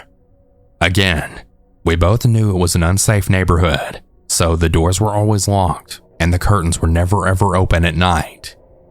In lives in the house on the left of my grandma's house. At some point, some new person moved in on the right of my grandma's house. I remember her telling us to stay away from him and that he was a bad person child predator. We'll call him C. When my mom would drop me off at my grandma's house, sometimes he would be sitting on the porch. I remember that he had one of those ankle things on like he was on house arrest or something. This is the part that freaks me out. The first time I saw him after her telling us about him, I really tried to look away, but I saw his face, and I shit you not. His face in my mind is ingrained as the sloth character's face from the Goonies. Now that I'm older, I can see how my childlike mind probably warps it a bit, but I'm 100% positive that he did have a deformed face. He had a bit longer brown hair, and one of his eyes was placed higher than the other, and his forehead bulged out really weird. He also walked weird. His voice was low and kind of grumpy like sloths is. Anyway, so at this point I was terrified of him and how he looked, and even at that young age, I had such a great radar for danger and people to avoid. So as I was saying, I would hide behind my mom whenever she walked me up to my grandma's house. A lot of times he would say a really friendly, "Hey, how are you guys doing today?" and he would try to talk to us, and neither one of us would acknowledge him. My grandma would come out on the porch and he would say, "Hey, how are you doing on this lovely day?" I remember him being super polite and my grandma just completely ignoring his existence. So my cousin and I followed along. There was one time we were playing in the backyard and he came outside. I think he was just out doing something, but we both rushed inside. I was really sad we couldn't just live our normal life and that we had to live in fear and completely avoid this freak. Whatever C did was probably and obviously worse than what my grandma just told us, I think, because she gave us the basic rundown of, he touched little kids and did really bad stuff with them. So now that we're older, we can fill in the blanks of what that means to an extent. Anyways, at this point, I would guess we were around 12. N and C had somehow become close. I later learned that N was a really big religious freak and started taking C to church. I have no idea how or why they started hanging out, but they did. Now, N was at least 65 years old, and C was only in his 40s, which is weird considering the circumstances. After my grandma knew they'd been spending time together, she unfriended N and never let her see us again. N would always call my grandma to try and say, "C's changed, he's a different person now." But my grandma wanted no part of it, and she didn't want us anywhere near someone who associated with a child predator like that. At some point, N called my grandma yet again, just trying to have a normal conversation. She asked if she could have pictures of me and my cousin from school for her to have in her house. I'm assuming she had some photos of us when we were really little, and that she wanted more recent ones now that we were almost in middle school. My grandma told her absolutely no, because C was frequently over at N's house. She also wanted her to give the picture she had back. Then they got married. N even called and asked for my grandma's permission to marry him, which of course she said she completely disagreed with it, and she couldn't believe it. My grandma knew that her response wasn't going to change her mind in any way. So they ended up getting married, and they moved away together. And it really sucks because our perception of N changed completely after that. And now that I'm 20 years old, I think it's really terrible that she did that. It's really weird to think about. It would probably be helpful if I knew the exact details of C and what he did and how long he was in prison or jail for, which he was, but I don't. If I do some digging, I might be able to uncover it for myself, because I'm really curious after writing this. C's face has really been ingrained in my brain for a long time. I know that's a really bizarre description, but it is to some extent accurate. To this day, I'm really grateful my grandma did what she did for my cousin and I. After they moved away, we could finally return to our lives and not live in fear of being watched outside. Even at night, we would worry about him trying to break in or peek through the windows. It was really odd how friendly he was and why he so badly wanted to befriend my grandma. I also find it so unsettling that someone who was around kids as much as N was that she would even think to trust a child predator and try to get him around us. I have no idea what their status is now, but that is also something I tend to figure out after typing all this. Have a wonderful day, everyone, and stay safe.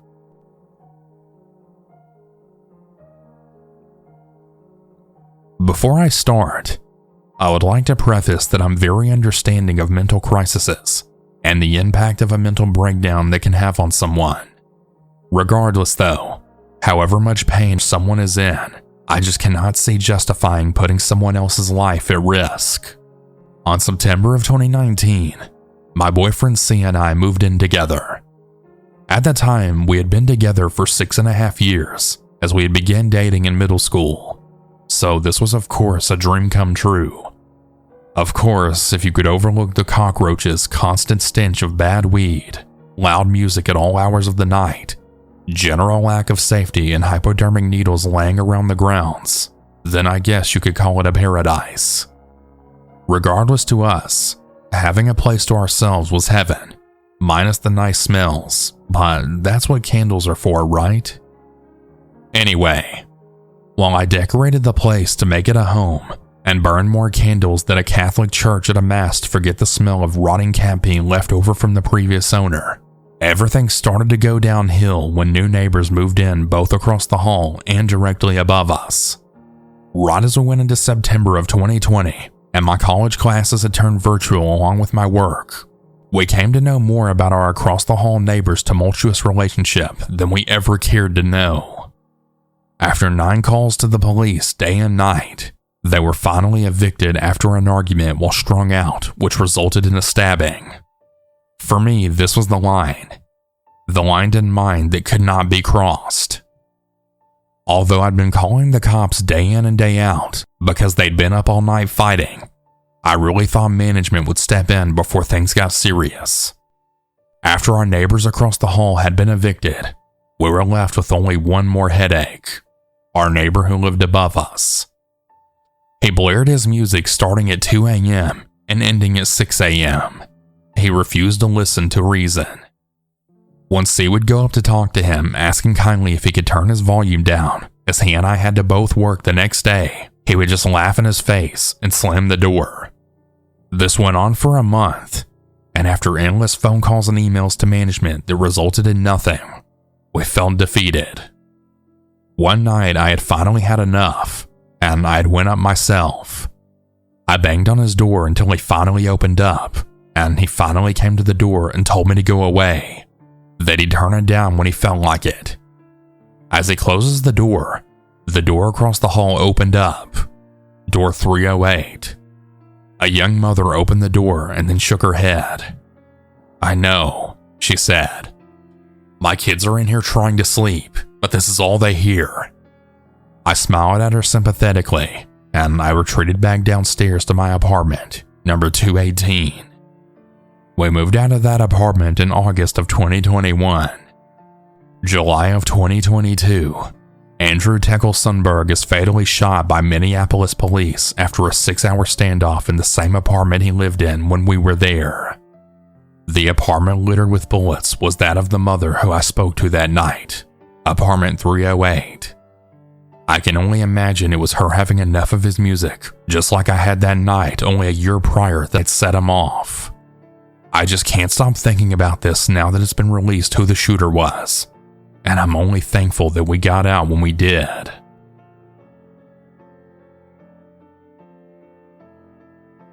For some context, I'm a guy, and this happened to me when I was 14. It was a Friday night the summer before I started my freshman year of high school. My mom was out of town with her friends for the weekend, and my dad was gone for a week on a work trip, so I had the house to myself that weekend. On that night, I had decided to invite over my friend Terrence. When Terrence arrived, he didn't really have an excited look on his face. Instead, he looked depressed, like as if he was going through something really tragic in his life. When he came and sat down next to me on the couch, he was telling me he's been having depression for a few months. And when I asked him why, he said that his parents were getting a divorce, and his dad was blaming the entire thing on him, even though he knew he did nothing wrong. His mom had told his dad to knock it off, then they both started arguing about him having to pay child support. Terrence said that his dad had been really vulgar and verbally abusive to him and his mom ever since the day he left. Then when Terrence was done sharing his story to me, he had started crying really hard. That was when he said that he wanted to come over to my place to get away from all the drama. I told him I was always going to be there for him, and I gave him some comfort, and I told him he'll be okay. He asked if he could stay at my house for the night. I told him it was cool because of the drama he was going through. He appreciated it, and he said he was really lucky to have me as a friend. Well, right around 11:45 that night, I was in my room putting some things away when I had heard a loud bang come from the living room. It was very loud, and it rang out all throughout the entire house. I went to go look, and what I saw next almost made me faint. There was Terrence lying on the floor with a bullet in his head, and he was drenched in blood. I had then let out possibly the loudest scream that I've ever screamed in my life. Terrence had shot himself with my dad's handgun that he found in the drawer of the nightstand by the bathroom. I got down on my knees and I began crying very hard, and I was hyperventilating so much that I had a hard time catching my breath. I then started screaming. I grabbed Terrence's phone to call his mom on it, but before I dialed his mom's number, I saw that he sent his dad a text, which read, "Dad, it's all your fault. You've really put me through so much shit. I'm about to do something to myself that I really should have done a long time ago. I just want you to know that I blame you for all of this." I called Terrence's mom on his phone while I was crying and hyperventilating, and I explained the whole situation to his mom. She said she would go get her soon-to-be ex-husband, and they'd be there ASAP. When his parents arrived, I explained everything to them. I even screamed at his dad and cursed at him, and I chewed his ass out for making his son do that to himself. I got down on my knees and I began crying even harder. His mom was crying as well, saying that she hates him for what he made their son do to himself. His dad was actually starting to feel guilty for this, but his mom and I didn't listen to him. After all the commotion, his mom called 911, and after they arrived, they took Terrence out in a body bag. The next day when my mom got home, I had to tell her everything that happened, and that was when she saw the blood stain on the carpet. Terrence was the best friend that I ever had in my life, and him killing himself eventually led to me having really bad depression. I'm 19 years old now, and to this day, I just can't stop thinking about him. That night will forever haunt my memory.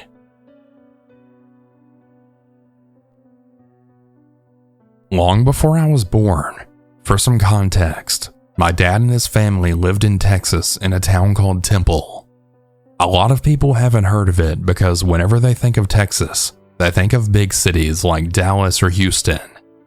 My dad and his younger sister were both born in North Carolina, but my grandfather was an army doctor, so they moved around quite a bit. After North Carolina came Oklahoma, then Arizona, and then sometime in the late 1980s, my grandfather found a stable residence for the family in Texas. Fort Hood needed doctors, and my grandfather was ready for any challenge that came his way.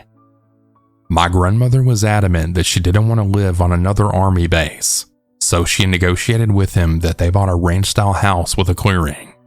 Unfortunately, his commute from Temple to Fort Hood was very tiring, and as will most army families, he spent less time at home. Now, the story isn't so much about my father, but about his sister. For the sake of privacy, I'll call her Tracy. I actually grew up hearing this story. It was a cautionary tale for me in terms of stranger danger. As I got older, my aunt was able to tell me more details. It's really taken her a long time to be comfortable with what happened. It was 1991, and my dad was a senior in high school, while my Aunt Tracy was a sophomore. Unlike my father, she was a lot less reserved and more outgoing, so she made a lot of friends. Now, I should also note that Tracy was also very naive. She trusted a lot of people that she shouldn't have, and she was way too nice to strangers who could have easily taken advantage of her. Not only that, but as soon as she got her license, she took her car out to go see her friends. She rarely spent time at home, especially on the weekends. My dad claims it's because my grandfather barely gave Tracy his attention, but I don't feel like going into detail about all that. Most of Tracy's friends actually didn't live in Temple, so she would drive over to their neighborhoods in Belton, the next town over. My aunt, who was 16 at the time, considered herself to be very mature and independent. Here's where I need to add more context. Now, I've seen pictures of my aunt when she was younger. She was a late bloomer, and to put it bluntly, well, when she was 16, she could have passed as a 12-year-old. It was either June or July, and Tracy had all this free time now that school was out for the summer. She drove to her best friend's house in Belton, who I'll call Mona. Mona's parents had gone to do something out of town, and Mona had the house all to herself. Tracy and some of her friends went to Mona's house to party. I don't exactly remember all of the details, but for some reason, my aunt just couldn't spend the night. It wasn't super late when she left, but the sun was starting to go down, and she wanted to get back to Temple. So she says her goodbyes and starts driving. Not even a few minutes after she left, Tracy's car starts to stall. She pulls over to the side and puts on her hazards.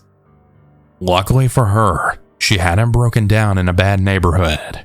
In fact, she was still close to Mona's residence, and Mona lived in a really nice house. Instead of waiting for a car to pass, she decides to walk back to Mona's and use the phone. Just writing this gives me anxiety. I can only imagine just how nervous my aunt must have been, walking alone in a neighborhood she wasn't too familiar with, just as the sun was going down. She walks for a moment, knowing that all she has to do is reach the end of the street, turn, and then Mona's house would come into view on a hilltop. My aunt was about to make it to the end of the street when she then passes by a really nice mansion. It was probably one of the nicest houses she had ever seen while living in Texas. There were two guys in the driveway, and one of them drinking a beer. They didn't catcall my aunt, but the taller of the two then shouted, "Hey, young lady, where are you going?" Tracy looks over, and the tall guy is actually walking towards her. "You all right?" She remembers him asking. "I don't know why a nice girl like you would be out by yourself." As I've said before, my aunt was way nicer to strangers than she ever should have been. She wanted to be polite, so she continued the conversation. "Oh, I'm just here visiting a friend." "Not from around here, are you?" the guy asked. "Nearby," my aunt quickly said. "I'm on the way to my friend's house." "How come?" the guy asked. There was really no need for this grown man to be interrogating my aunt, who literally looked like a child. The guy wasn't being rude, but something about his presence was really invasive, as Tracy put it. The other guy in the driveway wasn't really interested in their conversation, and my aunt was hoping that he'd just stay there. The guy who was talking to her was huge, probably 6 feet tall, and my aunt was only about 5'1". He had tan skin, black hair, late 20s or early 30s. At first, my aunt thought that he was pretty good looking. Then he started staring at her like he was undressing her with his eyes. That's the only way Tracy could describe it. "Well, I'm running behind," she told him. "She's expecting me now." "Well, why don't I give you a ride?" the man told her. "My truck is literally right over there." My aunt spotted the blue pickup truck and shook her head. "No, thank you." No, really. I don't mind. I'm sure lots of guys offer you a ride. Can't blame them. You're pretty." As naive as my aunt was, alarm bells were now ringing. She kept walking, assuring him that she would be okay with walking. She managed to put herself about 10 feet from him, feeling confident that she could run if this guy tried to grab her. Tracy kept insisting that she was fine. That's how persistent this dude was. She thought about running back to her car, but that would mean going past the guy. Given that this was a time before cell phones, which we now use and operate, my aunt couldn't just threaten him with a 911 call. By some miracle, she then saw an elderly woman come out of a house that was a few doors down. She was taking her dog out to pee. Thinking fast, my aunt told the man, "Oh, that's my grandma. I gotta go." And without warning, she then took off towards the woman, who was startled as my aunt entered her front yard. My aunt quickly and quietly informed the woman that she needed to use the phone, that her car had broken down, and there was a weird creepy guy trying to pick her up. The elderly woman looked past my aunt and the man, and then ushered her inside. As she entered the woman's residence, Tracy made the mistake of looking back towards the mansion. The man was still standing in the exact spot. His posture was tense, and my aunt said that despite the distance, she could see how wide and white his eyes were. She assumed that he was angry or frustrated. After what felt like an eternity, my aunt said that he turned around and walked back towards the other guy. Tracy called a tow truck, and the elderly woman told her to wait inside just in case the creepy guy was still out there. Eventually, the truck came, and my aunt thanked the elderly woman for her hospitality. She got a ride back home, relieved that she was back in solace. My grandparents and dad were obviously aware of the car situation, but my aunt didn't tell them about the creep, fearing that my grandmother wouldn't let her out of her sight. Now, the real ending to my aunt's story might as well be something right out of a horror movie. She eventually told my dad about the creep, but he didn't pry for the details.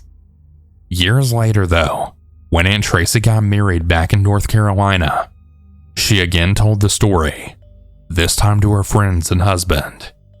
Someone rhetorically asked, "Wow, I wonder whatever happened to that weirdo." As my uncle would later confirm, the color in my aunt's face drained as she told their wedding guests, "Oh, he's dead." They asked her how she could possibly know that when the creep never even told her his name. After composing herself, my aunt then said, "Well, do you guys remember that guy that drove his truck into Luby's and started shooting? It was him. That was the creep who offered me a ride." As it turns out, my aunt had encountered George Hennard, a 35-year-old Marine who was living off his family's wealth in Belton. A few months after trying to lure my aunt into his vehicle, on October 16th, Hennard plowed his blue pickup truck into Luby's Cafeteria, a popular restaurant in the nearby town of Killeen. He opened fire and killed well over 20 people before taking his own life. When my aunt was watching the news report, his picture flashed up on the screen, and it felt like her chest was about to explode. For a very long time, she replayed the scenario over and over in her head. She actually had nightmares where he'd gotten her into the truck and assaulted her. My aunt's doing all right now, but I understand why it took her a long time for her to get over it. She once told me that she often wondered if some of the victims saw just how wide and white his eyes were before he shot them. She'll never forget that stare. The story was when I was much more young and brave, and kinda did stupid stuff without thinking. It's a wild ride, and it's all true. I used to work at a pizza shop down the street from 2 p.m. until they closed. I usually didn't get off until 11 or so at night. I had a car, but it was close enough to walk, so I did that most days to save gas. This particular night, I was doing my usual thing, jamming to one of my playlists, tired but really happy to have a good job, and just generally happy with the way my life was going. Up ahead, about a block from my place, I see an attractive-looking guy in dark clothing walking, but not really with a purpose. He was taller than me, maybe about 5'10" to 6 foot or so, and he had shaggy brown hair. The closer I got to him, the more I could tell he was really good looking. Like, even in the dark of night, I was starting to get really excited. His features kind of escape me now, but I do remember his hair and his thick eyebrows. I took out an earbud, and because I'm from a dangerous city and never really cared about stranger danger, I decided to talk to him, maybe even flirt a little bit. "Hey, how's your night going?" It's good. I'm just looking to get drunk. "Oh, that I can help with. I've got a mini bar at my place. I live just down the street." That was not verbatim how the conversation went. During the walk back to my place, I got no red flags from this guy. He seemed totally normal, and I was honestly thinking, wow, just sheer luck I meet this super hunky guy, and he seems really cool and fun. I was beside myself, really. So we get to my apartment on the 2nd floor. I jump into host mode, and I offer him to have a seat and to make himself comfortable. The apartment was about 640 square feet, so it's very small. Except for the bathroom, you can see the rest of the apartment from any area. I head into the kitchen and while I'm pouring drinks, I glance back over at him. It was then that I noticed the first red flag. As I was asking him questions, he's more delayed with his answers, especially more so than he was on the walk there. It was just odd to me. I go back over to the couch, pass him his drink, and sit down next to him. "So, what do you do for work?" I asked. "Oh, I'm not here for sex." He put his drink down on the table. What do you mean? I'm not after sex either." He stands up. "What you got?" he asks me. His nice guy personality and friendly face are gone now. I'm having a hard time processing what he means by this. "Did you hear me? I said, what do you got?" The second I stand up, he pushes me back. I fly across the room, hitting the floor, but not hard enough to pass out or anything. I get right back up, but he's already grabbed my laptop and my work bag. As I start towards him, he cuts around me and he makes his way towards the front door. I'm now right behind him when he makes it outside. I manage to grab a hold of him and we tussle again in front of the door. Now I shout out, calling on help from the neighbors. It's really late at night at this point, so no one comes. I'm now shouting at this point. The thing is, he has my laptop, and it's not just any laptop. I hate to admit it, but my entire life was on that laptop at the time. Important photos that I didn't have backed up, thousands of dollars of music programs, video game programming stuff for a development team I helped, and really expensive software. It was in my mind, totally irreplaceable. I give chase down the stairs across the dog walk park, and as I start to gain on him, we tussle again, and the only thing I can focus on is my laptop. I knew that I had to at any cost get my laptop back. That was absolutely all I cared about. Somehow I finally get a grip on my laptop. I tug at it again, and I guess he decides I'm not worth all of this struggle. He gets up and he starts to take off again. I now realize that he still has my work bag. It has my cell phone and wallet in it, with my license, debit cards, and AAA card in it. I take off towards him yet again, and this time he shouts back at me. "I dare you. If you follow me, I'll stab you again." This makes me stop dead in my tracks, and he gets away. Underneath a street lamp along the sidewalk, I immediately inspect myself. Was I stabbed? No way. There's no way. Then I see blood running down my leg. I see blood on my arm. 2 places where he got me good. I'm scared, but the blood makes it look worse than it is. I decide that's enough. I got my laptop, and that's all I really wanted anyway. I hobble back home, and I get inside and lock my door.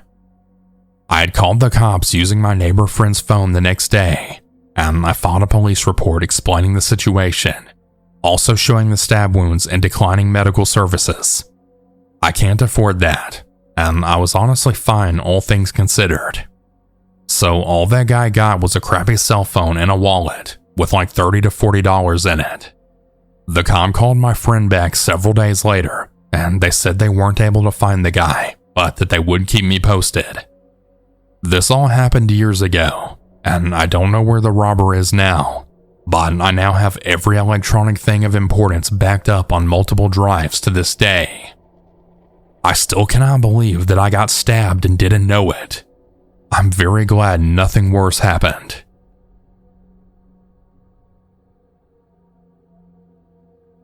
I've lived in Memphis, Tennessee all of my life, but my mom was raised in a small town in Mississippi. My mom came to Memphis when she was 18, and she's been here ever since, so we'd go back and visit some of our relatives from her hometown ever so often. On this particular trip, I'd begged my mom to bring my cousin Jennifer along, because I was around 6 or 7 at the time, and I was always so bored being the only child around a bunch of older people that I really didn't know. So I was excited when she agreed. We loaded our bags, and we set off to make the hour drive to her hometown. Once we arrived, we did our usual rounds and visited several of our relatives. On our last stop to my great aunt's house, my cousin and I decided to go outside to play to get away from all the boring adult conversation. We were right in the middle of a game of hide and seek when we saw our older cousin pulling up to the house. Now, he was about 18 or 19 at the time, and being that we aren't around a lot and he's much older, we weren't very close, but we hadn't seen each other on our previous visits to the town. Jennifer and I were standing in the driveway, so I told her that we should move into the grass so he could park his car.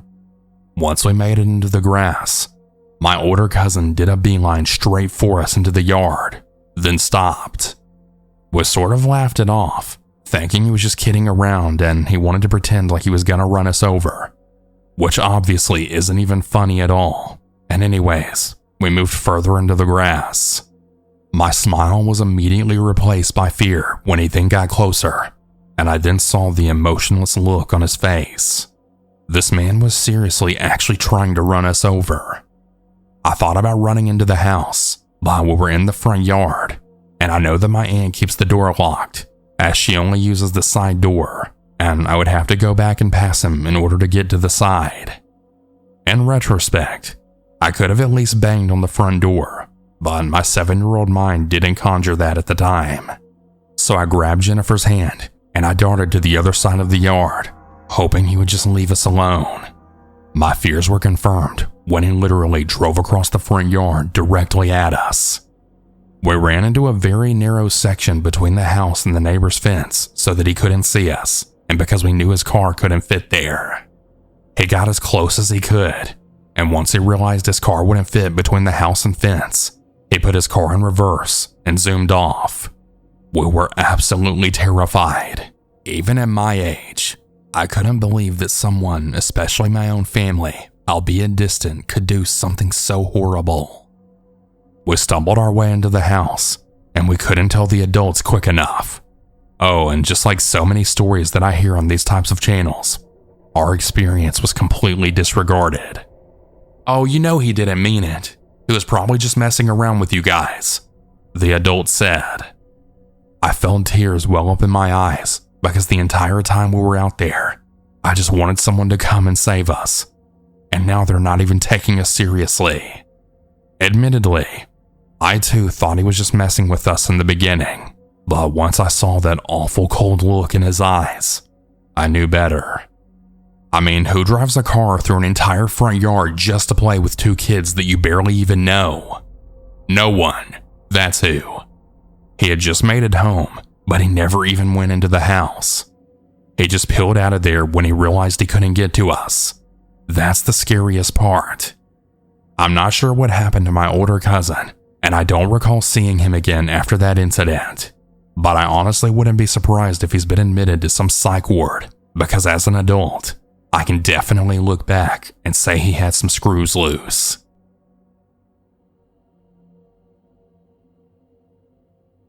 This happened about 2 years ago when I was 22. I'm a woman, by the way. My fiance and I had a decent 2-size bedroom apartment together. To help better understand the layout, our apartment is a duplex apartment, which basically means that there's one other apartment attached to ours on the other side. There's about 10 other similar duplexes around our apartment, and almost everyone that lives in them goes to work early in the mornings, as there's rarely any cars in the designated spots in front of their apartments after about 6 a.m., and there's nothing but woods behind all the duplex apartments. My fiance would work every day from about 5 a.m. to 5 p.m. at a nearby factory. Every day before he left for work, he would give me a big hug and a kiss and tell me he loves me, as he then left in the early morning. Most of the time I would give him a hug and mumble it back, but then roll over and just go back to sleep, and this morning was no exception. He locked the bedroom door and had double-checked both the back and front door before leaving for work as usual.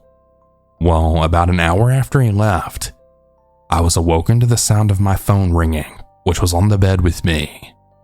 It was my fiance frantically telling me that there was a man in our backyard, and he was looking through the bedroom window, which I was still sleeping in. He went on to tell me that he was walking into work when he had gotten an alert from our Ring camera. Apparently there was motion detected in the backyard, and when he went to check it, he saw a man peering through the back window. He said he had called out to the guy, yelling a few expletives, which thankfully did scare him away. I was of course panicking as he tried to comfort me on the phone, telling me he was about to call the police and that he was on his way back home. They told him they would drive around our neighborhood to try and find him, but we never did hear anything back from them. When my fiance got home, he rode around a bit looking for the man, but he also couldn't find him. My first thought is it may have been someone trying to find a place to break into, but my fiance said it couldn't be that because I always sleep with my nightlight on, which is pretty bright, and it could definitely be seen from the outside. So if he was trying to rob a place or break in, then why would he go to the only apartment that someone was home in? We thought that would be the end of it, but unfortunately, it wasn't. About 5 months later, I was once again home alone and half asleep in bed with my little light on, when I again get awoken around the same time to the sound of my Ring going off and notifying me that there's motion at the back door. I immediately open the app to see the same guy creeping into my backyard and peering through the window. I figured the best thing to do would be to try my best to disguise my voice to sound like a man and then yell at him on the doorbell camera to leave, since that worked last time, and it did. When I called my fiance to tell him, he rushed home yet again, and he decided to take the day off to ensure that he wouldn't come back, which of course he didn't. On that same day, I had went to the police station, and I also told them that this was the second time this happened, but unfortunately, they just told me there was nothing they could do, as he didn't actually break any real laws. It's been almost 2 years now, and nothing similar has happened. But I always wonder what that man's true intentions were, and if he was there because he knew I was a young female home alone, or if he was trying to rob the place. I still get slightly scared every time I hear my Ring alert me to movement, even though we've moved away. Be safe out there, everyone.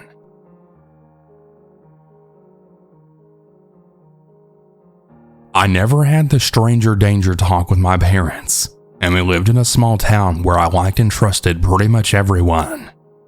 Starting at age 6, I was taught to commute by public transportation alone or with my younger brother. I just never thought that an adult would harm a child, except my grandma for some reason. To be young and be absolutely fucking dumb. When I was 11, I was walking alone at the beach when a middle-aged man had approached me and asked to take a photo of me. I smiled and he snapped a photo with his little digital camera. He then asked me to take off my shirt, saying that we were at the beach and I would look much better in the photo without it. I actually thought that this was an appropriate thing to ask, and I obliged, and I smiled yet again for the photo. I didn't feel uncomfortable nor scared. He then tried to make conversation and asked what I liked to do. I told him I liked to play video games. He told me that he had a PlayStation in his room, and he invited me over to play some video games with him. If the sun wasn't almost down, I probably would have definitely said yes, to be honest. Instead, I said that I had to go back to my family's room because it was getting late. He held my shoulder, urging me to come with him. I told him again that I can't go with him. He then hugged me, then said goodbye. I really thought this was weird, the hugging part and not everything else, because I was never really a physical touch kind of person, and I really liked my personal space. But I just shrugged it off, and I never spoke about it to anyone. Years later, in one of my deep shower thoughts, I then realized just how messed up that was. On many sleepless nights, I often think about how somewhere out there, that freak has a photo of me when I was a child and shirtless. I truly feel for the people out there who've had it way worse. Please be careful out there, everyone, and always keep an eye on your children. Back in February of 1989, my father and I drove cross-country from Vienna, Virginia, back to my birth state, California. We arrived in San Diego, California. At that time, I was 22 and soon to be 23 in March. My father's job as head chef from the Nordstrom's Cafe was secured. I, on the other hand, had to reapply for my job at the Kinder Care Preschool Center. My father was instructed to meet with one of the area managers at the La Jolla's Nordstrom's Cafe location. Once the meeting day and time was arranged, we then drove to La Jolla. It was a nice drive. I waited in the car while my father had his meeting. When he returned to the car, we discussed the area manager's change of plans to have my father work at the Escondido Nordstrom's location. Pretty much immediately, we got to work to view several apartments located near the North County Fair Mall where the cafe was located at. We really liked one in particular, Creekside Village Apartments. It would take my father by car 10 minutes to travel to and from work. The property was nice as we had walked the grounds with the manager. It also had an actual creek on the backside of the complex. The humor didn't go unnoticed by us. We had viewed a 2-bedroom, 2-bath model. We liked it so much that we went ahead and signed the rental agreement. Now, back then, apartments were very affordable, at only $550 a month with a small security deposit, and the apartment was ours. Water, pest control, and waste management were all included in the rent. We only had to pay for the utilities, electric, phone, and cable. Those days are long gone now. Well, anyway, within several days, we moved into an exact replica of the model apartment on the backside of the complex, not too far from the creek. Pretty much immediately, we were greeted with a pile of newspapers strewn all over in front of the apartment door with a large window next to it. This would eventually become my father's room. My room was located next to the kitchen on the other side of the apartment. Now, we were located on the upper level from the ground floor apartments, with 2 short flights of stairs that separated us from the other tenants. The significance of this will become clear in just a moment. As we moved in, I had to collect the newspapers and put them in an empty milk crate and then moved it to the side. I did this so that it wouldn't interfere with our move into the apartment. Once we moved everything in, I moved the milk crate to a place directly under my father's window. I made arrangements later that day for the newspaper boy to come by to collect them. I did so after I called the newspaper company to inform them that the previous tenant failed to cancel their subscription. Several days went by, and the newspapers continued to come like clockwork in the early mornings. I again made another phone call, and I spoke with the same manager to stop their arrival. Once again, I was instructed to keep the newspapers where they lay, and that the newspaper boy would come by to get them. It was a couple of days later, early one morning, right around 4 to 4:30, when things went south. The familiar sound of a car pulling up to the curb and another newspaper being thrown at our front door was heard by my father as he laid in his bed. I wouldn't know the details until after the fact. You see, my father is a light sleeper, and he found it really odd that the car didn't drive away after delivering the newspaper. It was quiet. Too quiet. Then very slowly, someone walked up the 2 short flights of stairs while attempting to be quiet. My father could tell that the person was standing directly in front of his window because their body blocked the porch light from above, showcasing their silhouette, even though the blinds were closed. My father remained quiet and just watched. Suddenly, the person moved to pull the screen off the window. It wouldn't budge. He could then hear the effort of their quiet grunts. Then the person took a tool of some kind to wedge it in a corner of the metal frame and then tried to separate the screen from it. My father quietly and quickly got up from his bed and ran to the front door to then catch the newspaper boy right in the act, but he wasn't fast enough. By the time he made it to the front door to open it, the newspaper boy had already run down the stairs and jumped into his car. My father stood on the walkway yelling several curse words at the car as it then drove off. He was only able to get the make and model of the car, with no clear description of the person inside. Oddly enough, there was no one else around to witness the almost break-in. I was jolted from my sleep and I ran into the living room to then see my father coming back through the front door. As he closed the front door, I then yelled, "What the hell just happened?" Very angrily, he said, "The damn newspaper boy tried to break into my bedroom window to rob us, but I couldn't catch him." Incredulously, I responded, "What? The newspaper boy?" With furrowed eyebrows, he echoed, "Yeah, the newspaper boy." "What in the world? Now the newspaper boys are robbing people?" I said.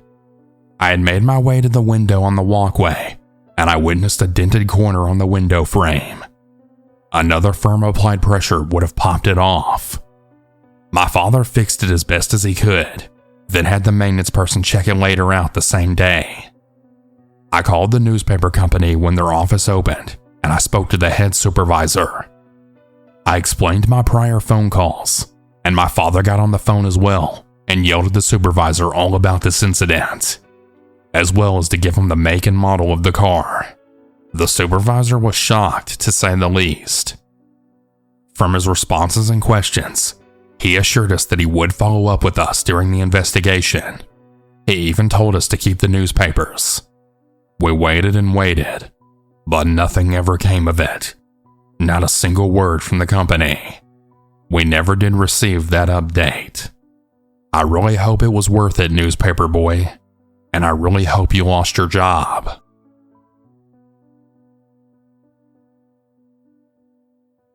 At the time of this story, I was attending college full-time as well as working full-time. With my busy schedule, I had to drive everywhere. This one particular day, I had had some car issues, and I had to walk to work from my Creekside Village apartments in Escondido to my place of employment just down the street. It was about a 10-minute walk. It was such a beautiful day that I didn't really mind, and I wasn't upset. Once I crossed the very busy Center City Parkway street, I was good to go. I had settled in for a nice leisurely walk down the quiet side street parallel to the parkway. I watched cars zoom by doing their usual speed, going over the posted 55 miles per hour, and enjoyed the scenery along the way. As I walked the last stretch of sidewalk, I passed the always vacant sports bar. I thought to myself, when are they going to give it up and just close already? They're not making any money. As I completed this thought, I saw a person up ahead in the distance walking towards me on the street. I was on the sidewalk. He held my gaze, and I couldn't take my eyes off of him. Strangely, no cars and no people were around. It was just us. It's hard to explain, but he scared the hell out of me. It was just something about him and his energy. It was bad. Very bad. As we walked, the distance between ourselves shortened quickly in the way he was walking. His 6'4" sturdy frame carried girth and powerful muscle as he exhibited a firm and determined gait. With each step as he drew nearer, I could feel a very strong hint of hate, grit, and anger, and lots of it. I'm a 5'8" girl, and I paled in comparison. In a matter of seconds, I analyzed this, and I then took note of his clothing too. I could tell that he was wearing the only clothing that he had, literally on his very back. They looked like they had seen much better days.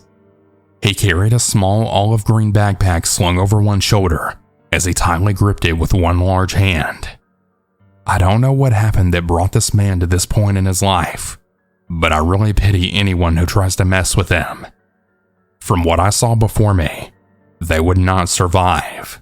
He would surely take their life without even giving it another thought. He absolutely scared me. The fear within me just kept growing. It wouldn't stop. I firmly believed that my senses and body were screaming at me that I was in danger and to be on guard. Instinctively, I put on my poker face, acting as if I was calm and collected. I knew that anything could set this man off, and I didn't want to be the one to lose my life that day. I couldn't show any fear whatsoever. Somehow, I knew that he would sense it. I immediately started to walk more on the grass, pretending to look at the flowers to give myself a wider berth away from him. All at the same time though, keeping him in my peripheral vision. That way if I had to run, I would have a slight head start on him. Now, I'm usually a very friendly person, and I'll greet anyone with pleasantries. Not him though. Nope.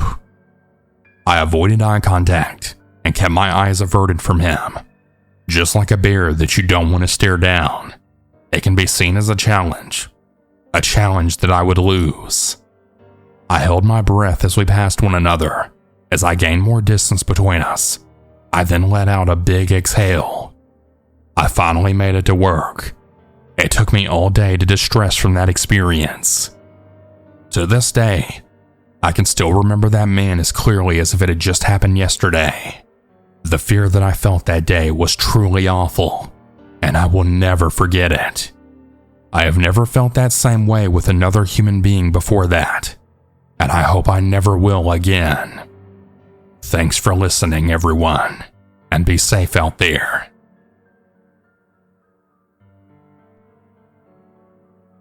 The story happened a long time ago, but I still remember it as if it happened yesterday.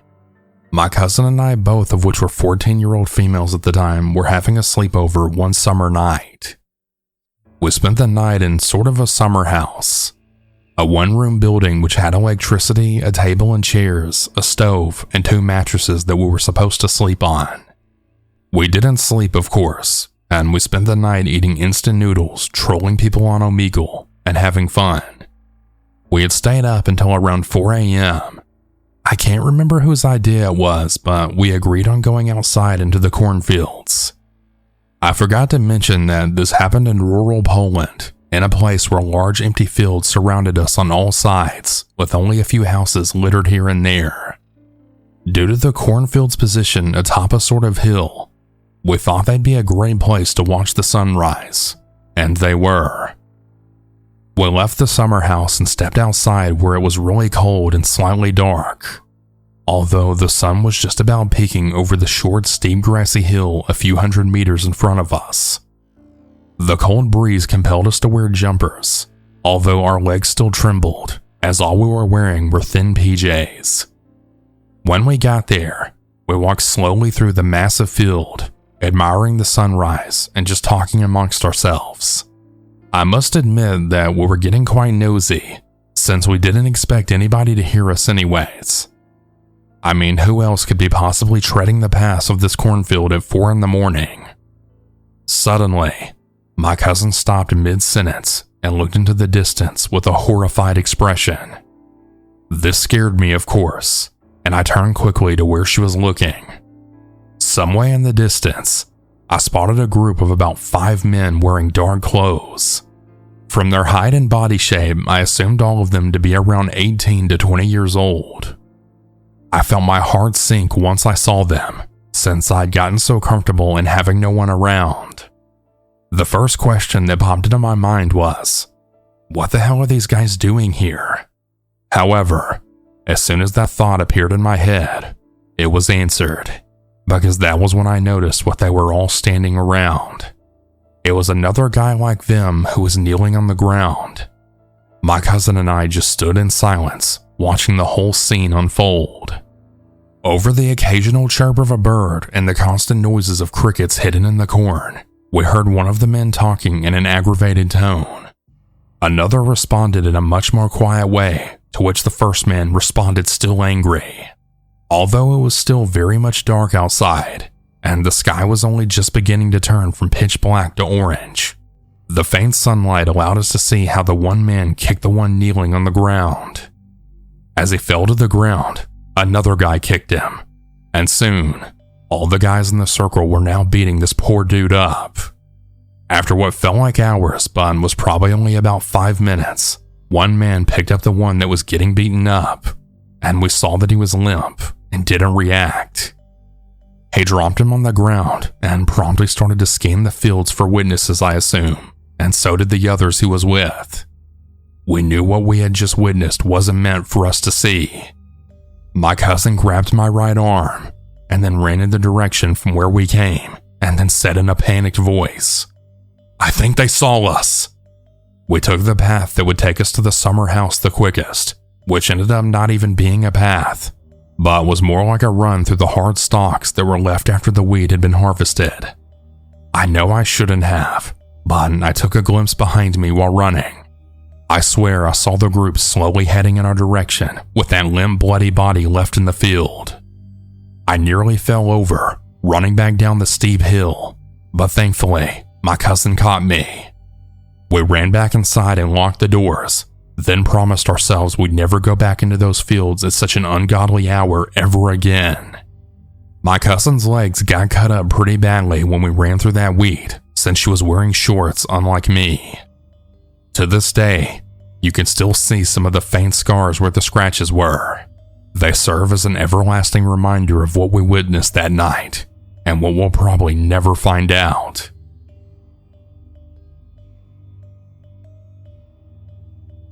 I'm going to tell you about how my uncle lost his life. Trigger warning for murder. This all happened during the night of November 3rd, 2013 in Henderson, Nevada. So my uncle and his on-again, off-again girlfriend went to a bar or party.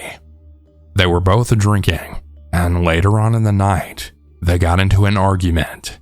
When they were leaving, she decided to take his car keys and leave him there. Him wanting his car keys back, he walked to her apartment to get them from her.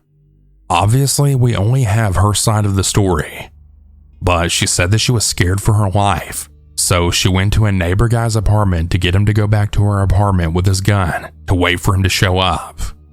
They said when my uncle showed up, he was trying to kick in the door, but he couldn't. While he was doing that, the guy had yelled that he had a gun and he wasn't afraid to shoot. Side note, my uncle used to be a bounty hunter and he kicked in doors for a living. If he really wanted to kick the door in, he probably could have. Apparently, my uncle kept trying to kick in the door. After a while, he then opened her window and climbed in. When my uncle did that, the guy told him not to take another step or he would shoot. Well, he stepped towards them, saying that all he wanted was his keys. When my uncle stepped forward again, the neighbor guy shot him, not once but 11 times, one of them being in the head. I haven't mentioned this part, but the neighbor guy was an ex-military, so you would think he would know where to shoot to injure and where to shoot to kill. With them saying it was self-defense and the fact that my uncle was a felon, no one got charged for his murder.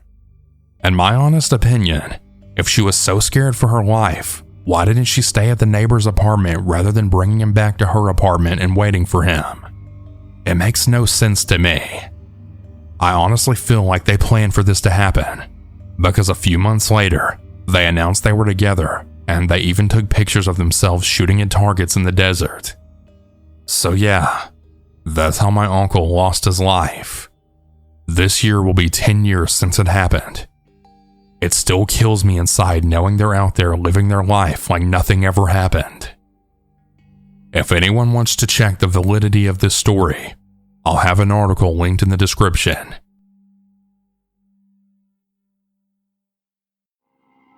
This is a massive trigger warning for domestic violence and child abuse and murder. It's really dark. This is not my story, but my aunt's. For privacy, I won't say their real names, but I will attach his name at the end for Southern Cannibal so that it can research the end of the story. Just to let you all know, guys, this story is indeed real. They sent me an article, but out of respect for them and their family, I can't include it. Anyways, continuing on with the story. When I was about 9 years old, my favorite aunt asked my mom if she could have me and my younger brother and have a sleepover at her apartment because she was having a rough time and she wanted to spend some time with us. My mom agreed, and we were so excited. We had a really great day that day. We had gone swimming, then we went to McDonald's afterwards for dinner. I had noticed the whole day she was a little sad, but as a young kid, I couldn't comprehend why. She told me that her boyfriend would no longer be coming around, and I was a little sad, but I didn't care too much. Well, fast forward to nighttime, and we're watching a movie on her pull-out couch bed. It had to have been pretty late at night because my brother was asleep and I was dozing off when my aunt had gotten up to take a call in the other room. Now, I was a nosy kid, so of course I was eavesdropping, and I could hear her saying to someone on the phone, "No, you can't come here. Please, I have my niece and nephew. I don't want to speak to you." She ended the call and she came back to lay with me, and I could tell she was anxious. Again, as a young kid, I didn't really think anything of it. About 10 minutes later, I was almost asleep when she had turned off the TV, and I heard a knock on the door. I still pretended to be asleep when she opened the door, and in barged her ex-boyfriend. He pushed his way in the door, and in hushed tones, she tried begging him to leave, but he was gritting his teeth, saying that he really needed to speak with her. He then grabbed her by the neck and then pulled her into her bedroom, then slammed the door. I was really scared at this point because he sounded so angry and he was putting hands on her. I tried shaking my brother awake, but I was trying to be quiet not to alert the ex that I was awake, in fear that he would put his hands on me as well. That's when I heard my aunt start crying, and he just kept yelling at her to be quiet, and some other things that I couldn't make out. Since they were still trying to be somewhat quiet, I got up and I went to the door, and I just stood there with my heart in my throat, wondering if I should open the door. Maybe if he'd seen how scared I was, he would leave my aunt and us alone, but I couldn't bring myself to do it. I kept hearing banging noises and my aunt whimpering. I bent down to try and sneak a peek underneath the door to see what was going on, and I could see my aunt on the floor crying, and that's when he started kicking her. I started quietly crying and wondering what to do. At the time, it was the early 2000s, so of course I didn't have a cell phone. I know that my aunt had one, but it was nowhere to be found. Again, I tried to shake my little brother awake, and again he wouldn't wake up. I was so scared, and I had no idea what to do as a 9-year-old girl with no phone and in a strange apartment complex, not knowing anyone around. As I was thinking of running to the neighbor's apartment and getting up the courage, the ex-boyfriend must have heard me crying, because I then heard the bedroom door open. I thought I was going to vomit when I heard that. I then quickly hid under the blanket, and I started to pretend to snore like I was fast asleep. He sat on the bed and he started to stroke my hair and talk to me. He was talking so sweetly, like he didn't just sit and beat up my aunt in the other room. I just stayed faking asleep because I couldn't bear to look at him. He suddenly gets up off the bed and he runs into the other room again to find my aunt, who had found her cell phone and had called 911. I then heard him scream, "You fucking bitch!" And he then threw her cell phone at the wall, and I heard it shatter. I couldn't sit there anymore, so I jumped off the bed and I ran to the front door. I didn't care if I had no idea where I was anymore. I was going to run to the neighbors and ask for help, but right at that same exact moment, her psycho ex came out, and he was dragging my aunt by her hair and then screamed and yelled at me, "Just go the fuck to bed right now!" My brother had finally woken up at that point and was crying, not able to comprehend what was going on. I ran to him and hugged him while shielding his eyes from our aunt, as she was now on the floor being pulled by her hair out the door while she screamed. He then dragged her all the way down to the apartment complex's concrete stairs as we just watched helpless and terrified. I have no idea what he was planning on doing with her. Was he taking her to his car or something? I still don't know. But as he got her down to the parking lot, the cops showed up, and it all becomes a blur after that. The next thing I remember is sitting on the pull-out bed again, and my aunt hugging me and my brother and talking to the police. I know that he was taken to jail, but I have no idea what happened after all that, as I can't bring myself to bring up that trauma to my aunt to ask her what happened. All I know is that a few years later, that sick son of a bitch was living with another woman, and he abused her child, and he just completely lost it one day, and he ended up killing her poor toddler. He's currently still in jail for that offense. It still gives me anxiety thinking about that night. Even though I was a child, I can't help but feel a tiny bit guilty because I didn't do anything to help my aunt. If only I was a little bit more brave, maybe she wouldn't have been hurt so damn badly. I know it's not my fault, but it's just something that I think about from time to time.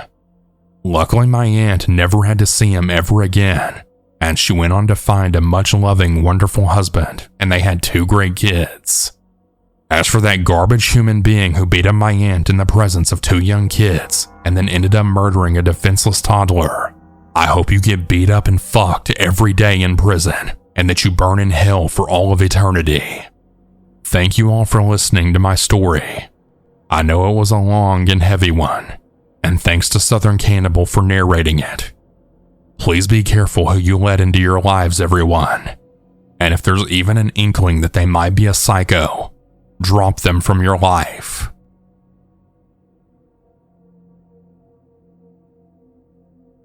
I'm a 23-year-old female, and this happened when I was about 13 years old. My mom was a single parent before meeting my stepdad, and we lived in a town in the UK. Before I tell my story, I want to explain a term that I'll use for anyone outside of the UK. The area I'm from refers to that stairwell area right outside your front door, but still within the apartment block as the close. I just want to make that clear in case anyone isn't familiar with that term. We also use the term flats instead of apartments. Anyway, it was summer, so the school holidays had begun for me. I can't remember if it was a weekday or the weekend, but it was about 9:15 in the morning, and my mom and I had to go to the supermarket. When we got back, it was probably 10:30 or probably closer to 11 a.m. We walked into our block of flats, and when we entered the close area, we saw that someone's front door was wide open, and there was blood all over the ground, leading into the actual house. We both froze, and my mom tried to shield me as she approached the door. Our flat was on the top floor, but our block of flats only had 4 levels, so it wasn't a high rise. We were very familiar with the man who lived in this flat, and we knew that he had some addiction issues, but he had never caused any trouble, and he was always very quiet and polite whenever we saw him in the street.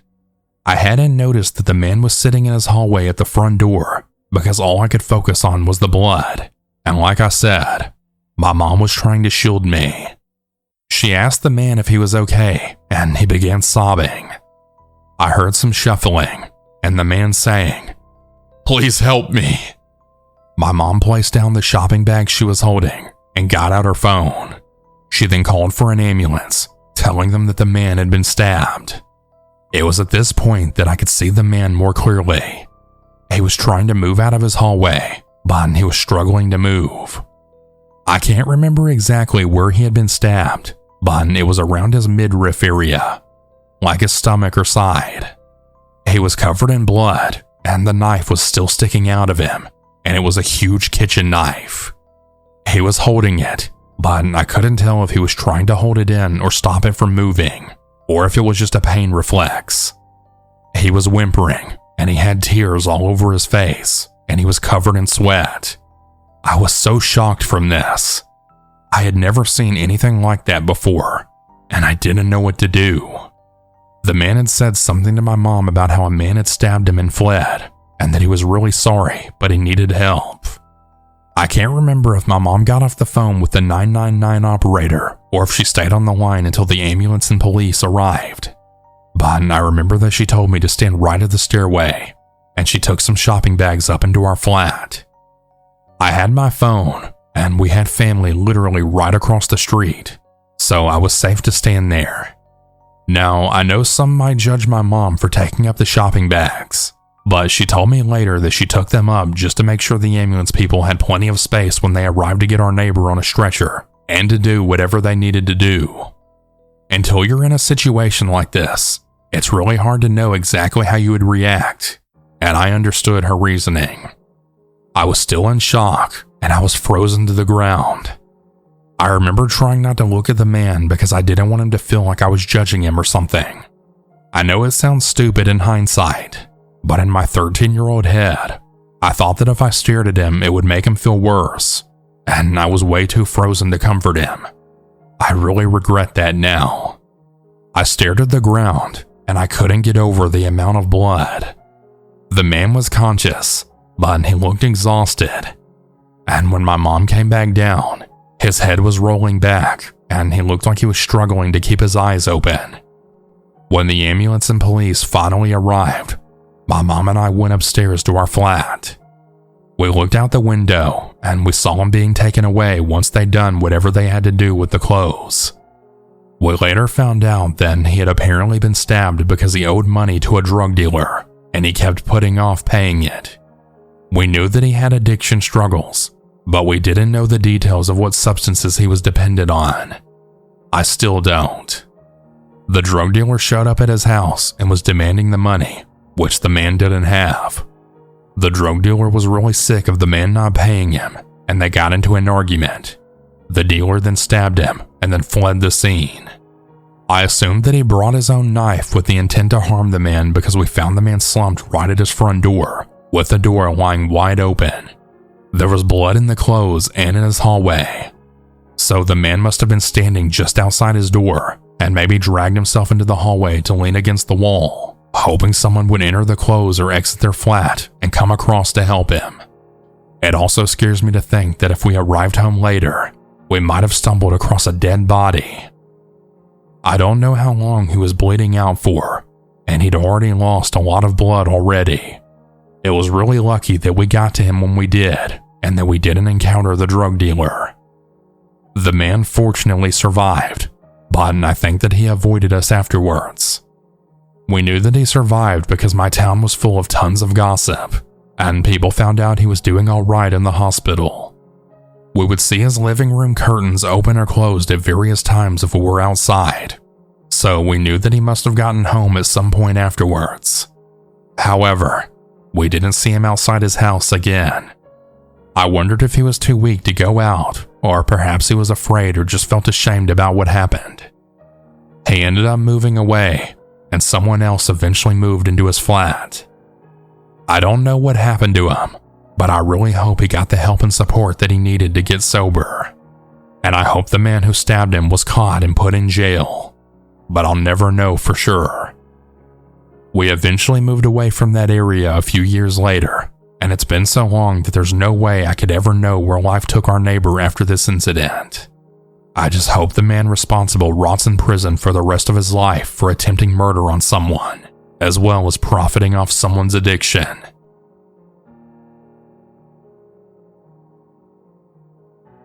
I have not told this story in a long time, and I hadn't even thought about it until I heard something similar happening to my friend's daughter. It really broke my heart to hear about it, and it made me think about what happened to me. My name is Ann, and in 1994, I was 16 and I worked at a 24-hour Jack in the Box in northern Colorado. It was summertime, and so I was working the overnight shift so I could earn some money to buy myself a car. I lived in a college town, and things get pretty busy after the bars start to close and people want those tacos. No clue why, they're gross. But anyway, I really liked the job, and I worked with another guy who was just as chill as could be. Nick was in his 60s, and he was like a grandfather type. If not for him, I don't know what would have happened to me. The story may have had a very different ending. So for a month, it was always just Nick and I on the 10 p.m. to 6 a.m. shift.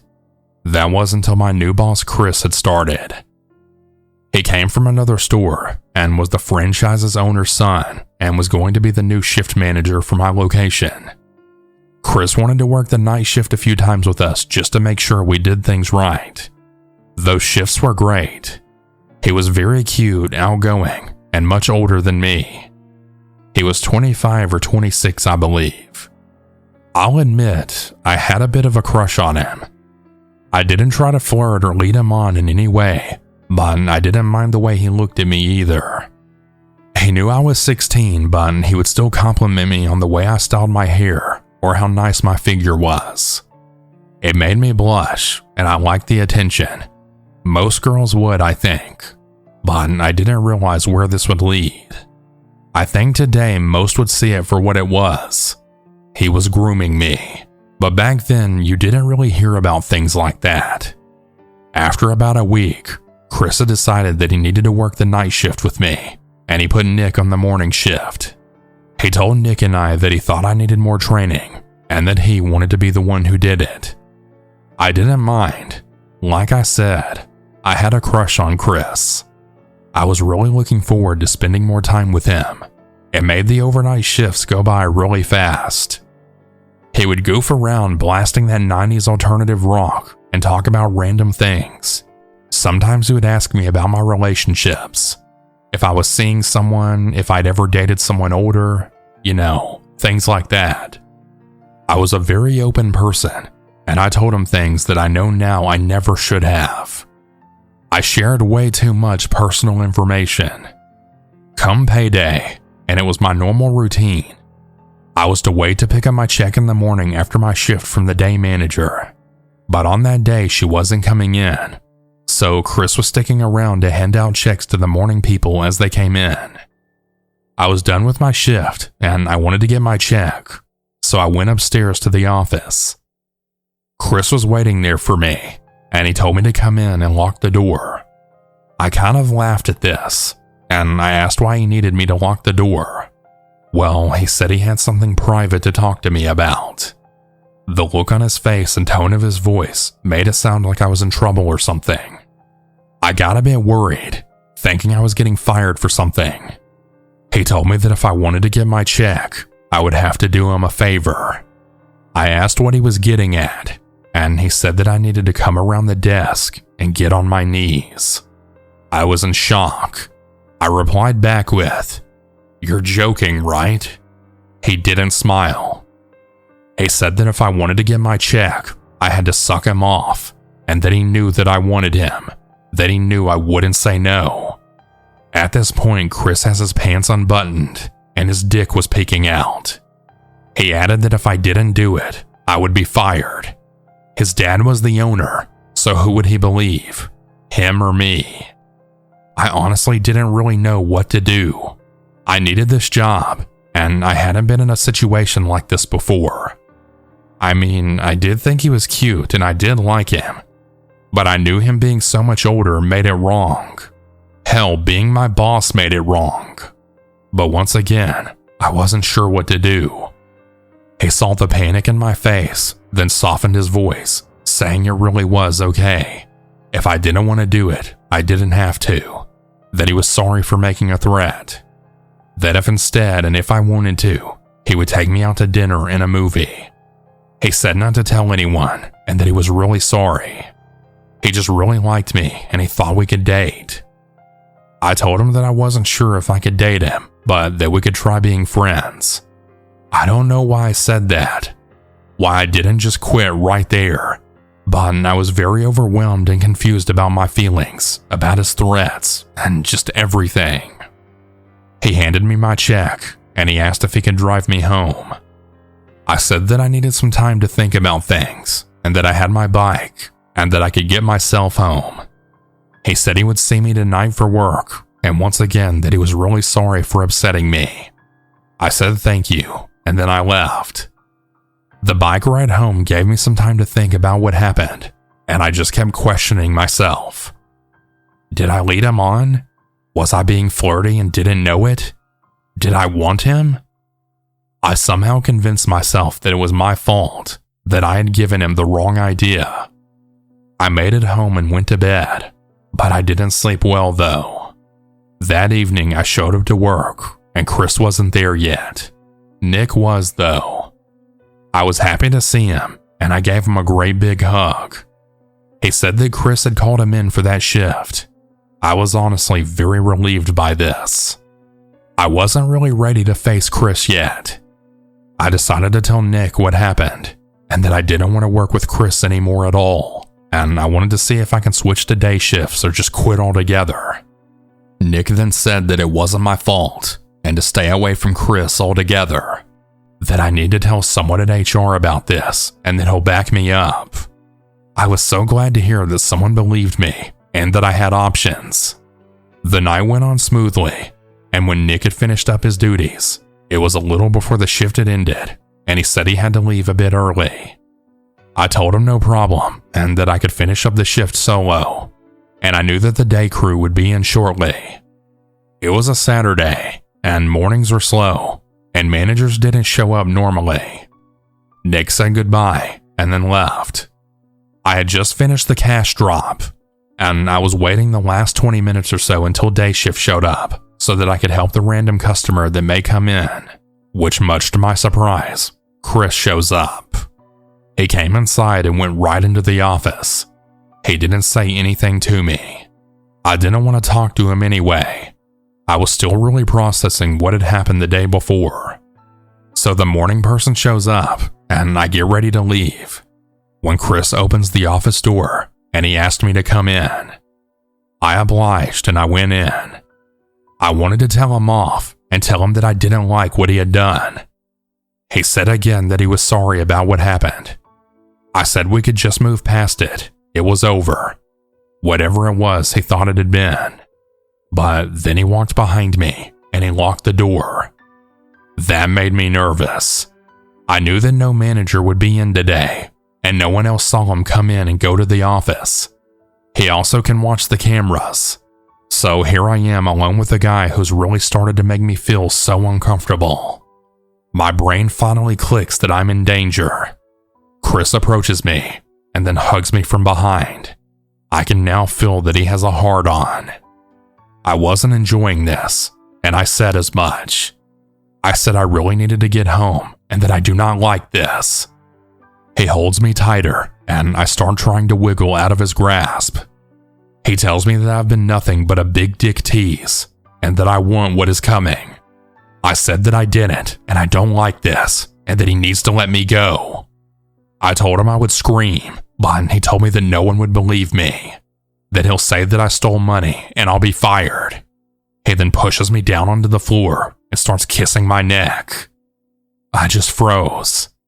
It was like my whole body just stopped responding. I was there, but I wasn't. He had almost gotten my pants off when I then heard knocking on the office door. It was Nick, and he then said, "Hey Chris, I saw your car outside, and I see Anne's bike as well. Is everything okay?" Chris told me to be quiet.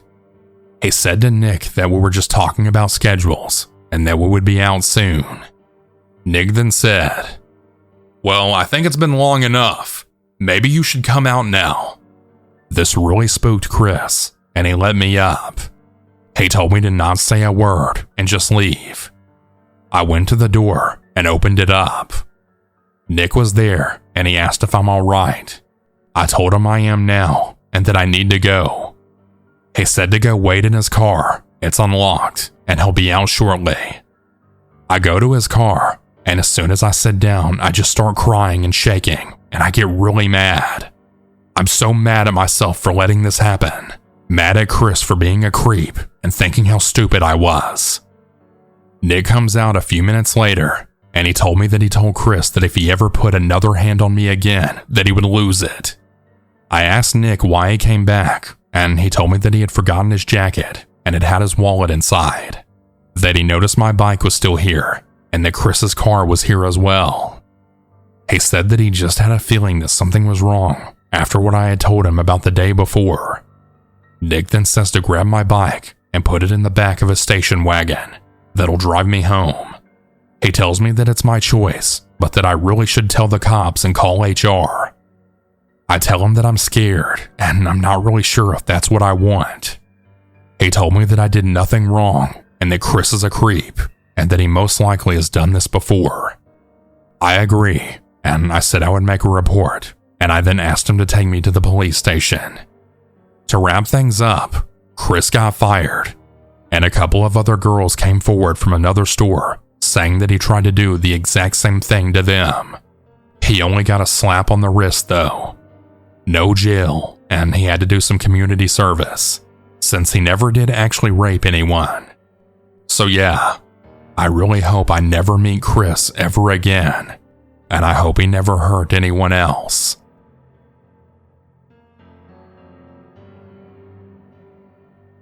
This happened to me and my friends during June of 2023. I used to live in this apartment complex that had a gym. 3 of my friends, who we'll call Nathaniel, Sam, and Joe, really liked to go to the gym with me on weeknights. Around 9 p.m. they showed up and we made our way to the gym. Once we were there, we found the door had been locked. Needless to say, we weren't happy at all, so we went to chill in Joe's car. We were listening to music and we were super bored. That's when I got the bright idea to go to a park that was near us. We'd been there before multiple times at night and hadn't had anything even remotely bad happen. Plus, Nathaniel knew a kid who was always back there fucking around at night, so we figured we'd be fine. Boy, were we wrong though. Once we got there, we had entered the park inconspicuously and began walking around. Nathaniel knew the trails better than any of us and suggested that we go through the woods to the other end of the park. We agreed and started off. Now keep in mind, I'm generally a very cautious person. I have a good sense of hearing, night vision, and tend to overthink things a lot. Everyone else was being kind of loud, especially Sam, who has autism. You can probably see where this is going. As we walked through the pitch black woods, I tried to tell everyone to keep a little quiet, as we didn't know who could be back here. Needless to say, no one really quieted down, so I kind of just gave up. We made our way through the woods and then onto a trail. From there, we went further into the woods until we came to the road that we were looking for. We chilled there for about 5 minutes, then decided to go back. As we were heading back, Nathaniel said that he saw something. He proceeded to describe what looked to be a Bigfoot. I later found out that he was just trying to scare Sam, but at the time I didn't know. Me being a believer in Bigfoot took this somewhat seriously, and I said it's probably best to leave, as we don't want to impede on its territory. Being a little spooked, I suggested we walk behind the trail, which had trees and a hill that put us a few feet just below the trail and about 5 feet away from it. We kept walking on when all of a sudden we saw what we thought to be a car light. We stopped dead in our tracks, thinking it was a cop and not wanting to get trespassed. Then the light shined in our direction. I let out a quiet gasp, and we went from squatting down to now laying on the ground. The light continued to shine in our direction and then scanned the tree line. Nathaniel, to me and Joe's protest, climbed up a little to see what it was. He stopped at the top of the hill and lifted his head to where he could see the trail and the field right next to it. Whoever it was didn't seem to see him until all of a sudden, Sam then said loudly, "Hey, we good?" I think I could have punched him right then and there, but I was way more concerned about everyone's safety. The light then turned back towards Nathaniel, to which he stood up and then yelled for us to go. We all took off and then ran down the hill that was next to us. We got down it and continued to run further into the woods. As I said before, Nathaniel knew these woods better than anyone and quickly got us out of the park. Nothing really happened after that, although Nathaniel did say that he saw someone that looked weird while walking back. A few days later, I had met Nathaniel back at the park just to go over what had happened. We went back to the hill, and trust me when I say that God had to have a hand in this. The hill was littered with rocks, and it was honestly a miracle that none of us tripped going down this. While investigating, I almost tripped multiple times trying to climb up it. I had talked with Nathaniel further, and he said that one of his friends that regularly visits there had never had this sort of thing happen to him before. He also mentioned that when we first ran, he could hear the guy giving chase, but we assume he gave up once he reached the tree line, as we would have seen the spotlight shine on us. And to make things even weirder, Nathaniel said that no cops or security would go through there at night. which would make sense because we had been there before. I guess the moral of the story is don't bring an autistic kid to a park at 2 in the morning, and also watch your back and always pay attention to your surroundings. There's a big possibility that we may go back, but next time, we'll all be more equipped to deal with any threats.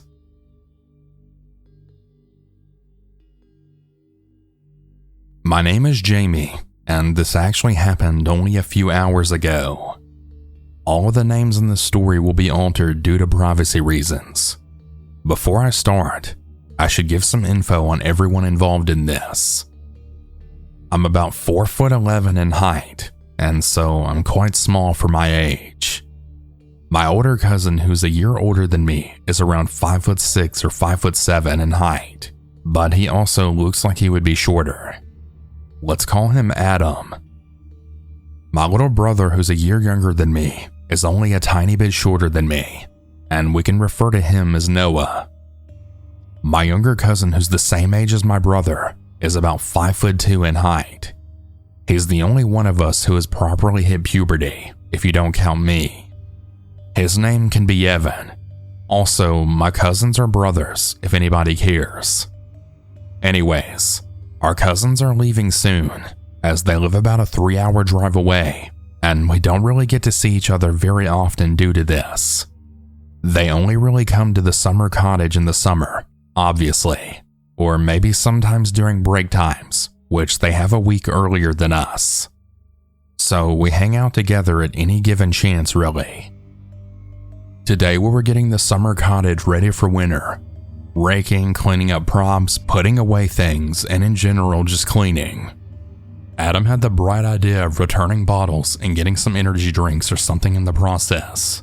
So me, Noah, Adam, and Evan decided to go. If you don't for some reason know how bottles are returned, I really hope you do. You go to a store with bottle returning stations, and then you feed the bottle or can in.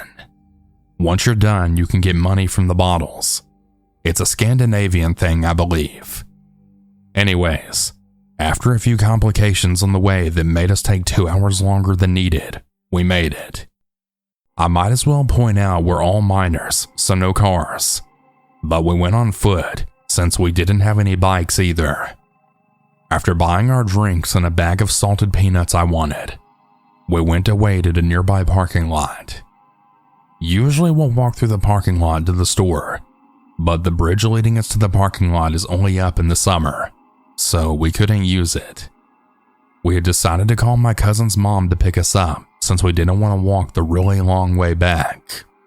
As we're all just chilling and waiting to be picked up, a gray car stopped in that practically empty parking lot. A lady got out, and Evan said she was smoking. He said that she had looked at all 4 of us, then called someone. This, of course, could just be a random lady calling a friend and just looking towards us for no particular reason. But it's really strange that a few minutes later, an old truck pulled up to the same parking lot. It was a shade of green and had an open platform on the back. The moment Evan saw it, he said it looked creepy, and it definitely did look creepy. It was just when the truck parked that the gray car drove off, which again could just be a coincidence. The truck sat completely still for like 15 minutes as we waited for our ride. Adam suggested that he could have been a drug dealer waiting for someone as some sort of joke, but who knows. Anywho, when Adam and Evan's mom came to pick us up, Evan and I were the closest to her car. Once we were about 10 feet away from her car and it was very clear that we were getting into it, the truck's lights flashed on. I swear if it leaves now, I said to Evan. Noah hopped into the front, and just as Adam shut his door, the truck started reversing. We then got out of that parking lot and drove away.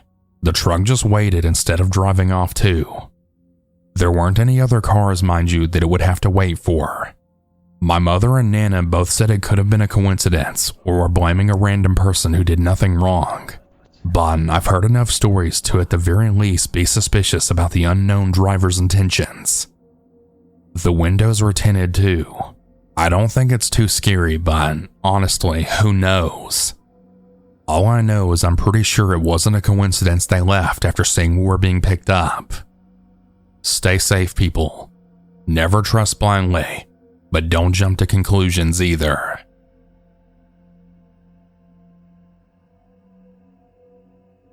To start this out, I'm a 20-year-old female now, but the story itself takes place when I was 16 years old. Now, I've had my fair share of the strange and creepy and unusual things happen to me, but this is the one that really made my other stories seem like a walk in the park. A few months prior to what had happened, I had a dream. I don't remember much from the dream, but what I do remember is leaning on the railing of a wooden porch and looking into the distance, then seeing 5 other people talking to cops while I stared helplessly at the flashing blue and red lights. I woke up from that dream and I felt a little uneasy, but I didn't really think too much about it. Fast forward to the summertime where my sister and my brother and I headed with our grandparents to go camping, like we often did every summer. This campground was about an hour away from my house and very deep into the forest. Christmas Pine Campground was very beautiful, and it was a quiet place, but it's not very well known. Anyway, one day while at the campground, my sister, who we'll call S, and I, along with a few of our friends, had been on the porch that led to the campground store. We were often lazy and would lay on the porch and just talk all day long. On this day, our friends, who happened to be brothers who we'll call T and K, asked all of us if we wanted to walk down the mountain and also go to the little ice cream shop that was at the base of the mountain. We all agreed, but we had to go inform the adults of what we wanted to do. S and I, even though we didn't have any money, decided to go as well, so we had to go ask our gran. Gran said that we could go, but had to be back before nightfall, which was fine by us. After we left our camper, we met back up with everyone that wanted to go, and in total there were 7 of us. 4 girls and 3 guys. Not that it matters though. After we had all gotten ready to leave, we all crawled under the gate and made our way down the mountain. Everyone was a bit spread out, but was still kind of stuck together. I was walking with K, my sister S was walking with T, and then E and L walked together for a little while. We stayed in our little groups talking and chatting about anything and everything. The people at the head of the group, E and L, waited at our first sharp left turn so that we could all be together. This was so that we could warn each other about the speeding cars around the corner. We walked into the middle of the road and kept walking down the hill. The boys had been talking about sports and WWE, and I don't really remember what the girls talked about, but I was lagging behind a little due to the fact that I have a knee that often gave out on me, and I also liked keeping my focus on the surrounding area, making sure that my ears were open to the strange noises that we may or may not hear. We reached one of the neighbors' homes and stopped in the middle of the road just for a moment to look out into the field. I remember that the sky over the field was a pretty pink and red color due to the sun getting ready to set. I worried for a moment about what my gran had said about being home before nightfall, but deep down, I knew we would not make it back before dark. So I pushed the unsettling feeling about being in the middle of the forest at night to the back of my head, and I hurried to catch up to my fellow people. The rest of the way down the mountain was uneventful. We reached the road leading up to the ice cream shop and had to walk in a single file line so that nobody would get hit by any of the passing cars. After walking roughly 10 more minutes, we reached the shop, and Elle reached out to open the door. Ding was the sound the little bell made when someone opened the door. We all filed into the shop and looked around the store. We each went to different parts of the store looking at the ice cream. Although I didn't have any money to get any ice cream, I still looked around at all of the different flavors. Only 3 of the many different flavors held my attention: Moose Tracks, Cookie Monster, and my personal favorite, Chocolate Chip Mint. I walked over to Kay and I asked him what flavor he was thinking about getting. He looked around, opening the sliding glass of the freezer, and before I could move, A cold of gust wind from the freezer ran down my spine, and it made me shudder. Kay tapped on the glass and mumbled something about getting vanilla. I just nodded and walked away, but not before saying how plain I thought the vanilla flavor was. I stepped outside and waited for the others to pay, and then following, which they did a short while later. By this time, there was only about 5 minutes of daylight left, and honestly, I just wanted to get back to the camper. I wanted to make and eat popcorn and play cards with S, as I often did before bed. We all started walking a single file line back down the road, leading back up to the Christmas pines. Halfway up the mountain, however, my grandpa was driving up the road in his van and had stopped to ask S if we needed a ride and if Gran knew where we were. My sister and I declined his offer of a ride back to the camp, but now I really wish I'd just gotten into that car. We all walked for about 10 minutes before Kay stopped everyone, then saying she had to pee. We all burst into laughter, and after a minute, we kind of all just told her that we were still a little ways from the camp. She looked into the surrounding woods and had then begged Elle to go with her so that she could pee behind a bush. Elle didn't argue with Kay, but just followed behind her. The rest of us had waited for the girls to get back so that we could walk up the rest of the mountain. At this point, we had all been slowing down a bit due to us all being tired. Kay walked ahead of everyone else for about 10 minutes until his brother then told him to slow down and wait for everyone.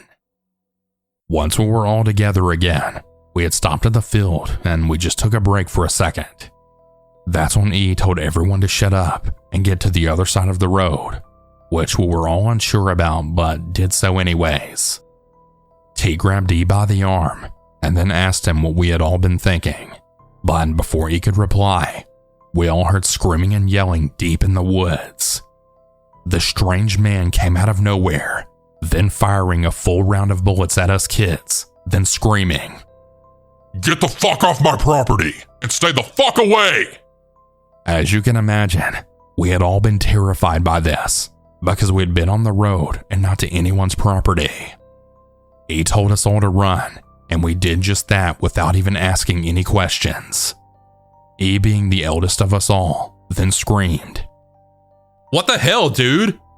The crazy guy shot again, and he said once more, "What the hell, dude? These are kids you're shooting at!"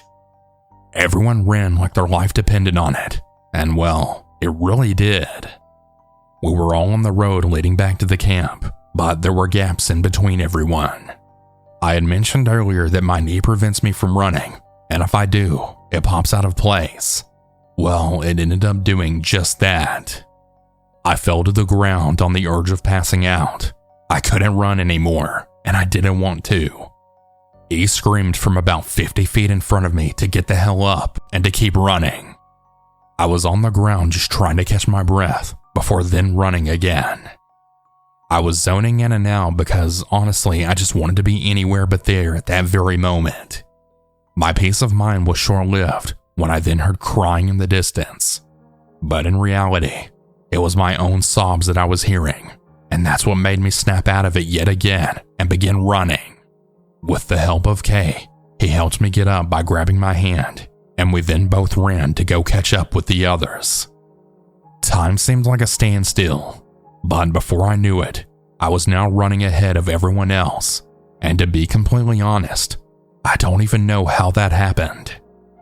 We eventually reached the camp, and we run around the lake, then going past the gate together, and then go straight to the store office. He runs inside and tells everyone what happened, while the rest of us sat on the porch trying to wrap our heads around what the hell just happened. I make my way to the railing of the porch and lean over it to look into the distance. Lo and behold, red and blue flashing lights then emerged from the distance, and E, K, S, and T met the cops in the gravel to give their statements. There I was standing next to L, and in my mind, I just thought about it. I could have swore I had the exact same situation happen to me in a dream before.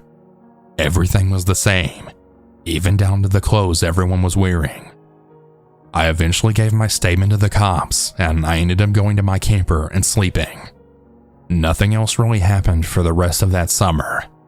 I know you guys may not believe me, because it is pretty crazy having a dream that quite literally saved my life, but it did happen. I often wonder what would have happened if I never had that dream to begin with.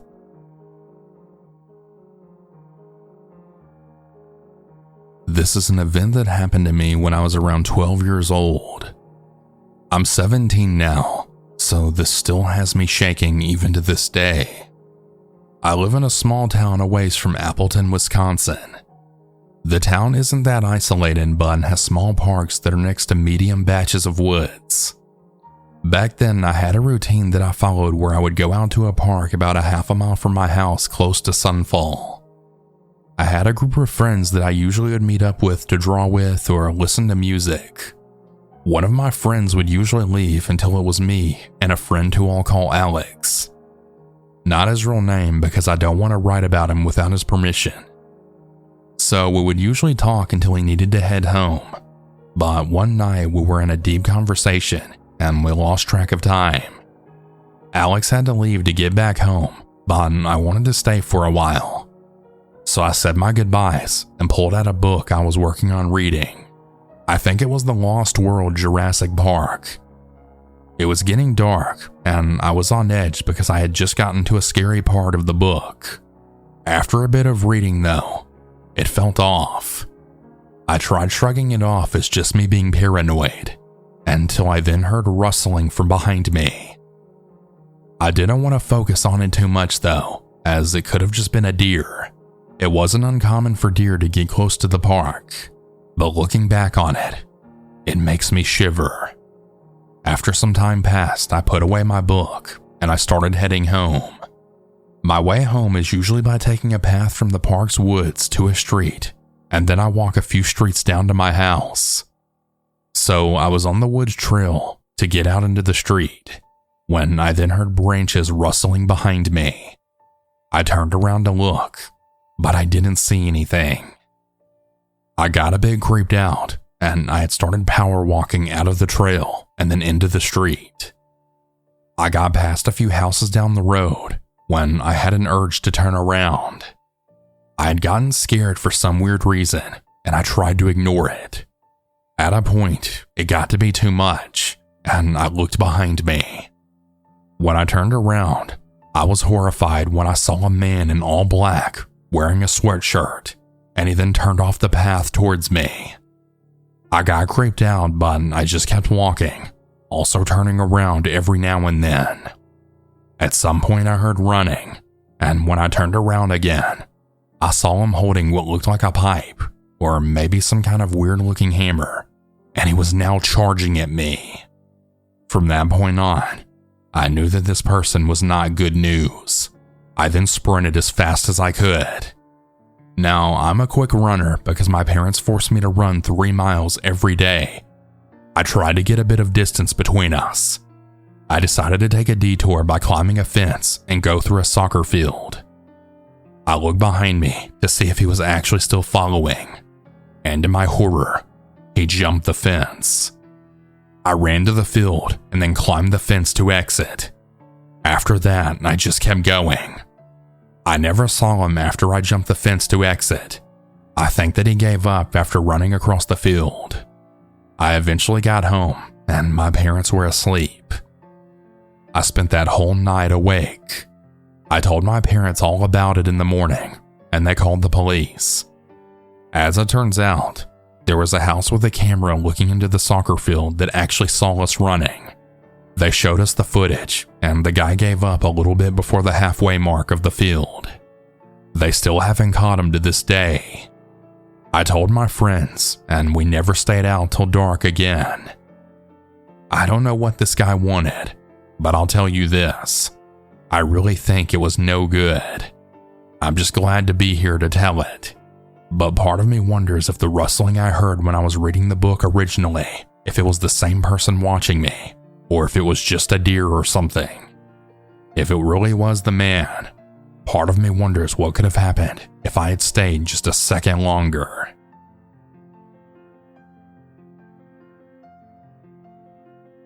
My name is Kian, and I'm 18.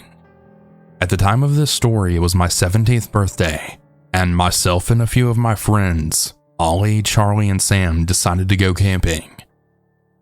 We had a fair few drinks and everything we would have needed, including camping chairs, torches, food and drinks, and battery packs to charge our phones. Now, this was in a wooded area out of the way of any homes and traffic. We set everything up, and we decided to start drinking. A few hours had passed, and Ollie stopped the speaker, and then nervously asked, "Hey, did you guys hear that?" We all just shook our heads confused, and suggested that it might have been an animal in the trees. Ollie was on edge, but we all soon forgot about it. I was fairly fresh and needed to go do my business, and I then told the lads and wandered fairly far out into the trees. I'd like to point out that I was some sort of a gym freak back then, and I had been working out for about 3 to 4 years at this point. I'm 5'9", but a stocky lad. While I was just finishing up, I had heard a twig snap right behind me.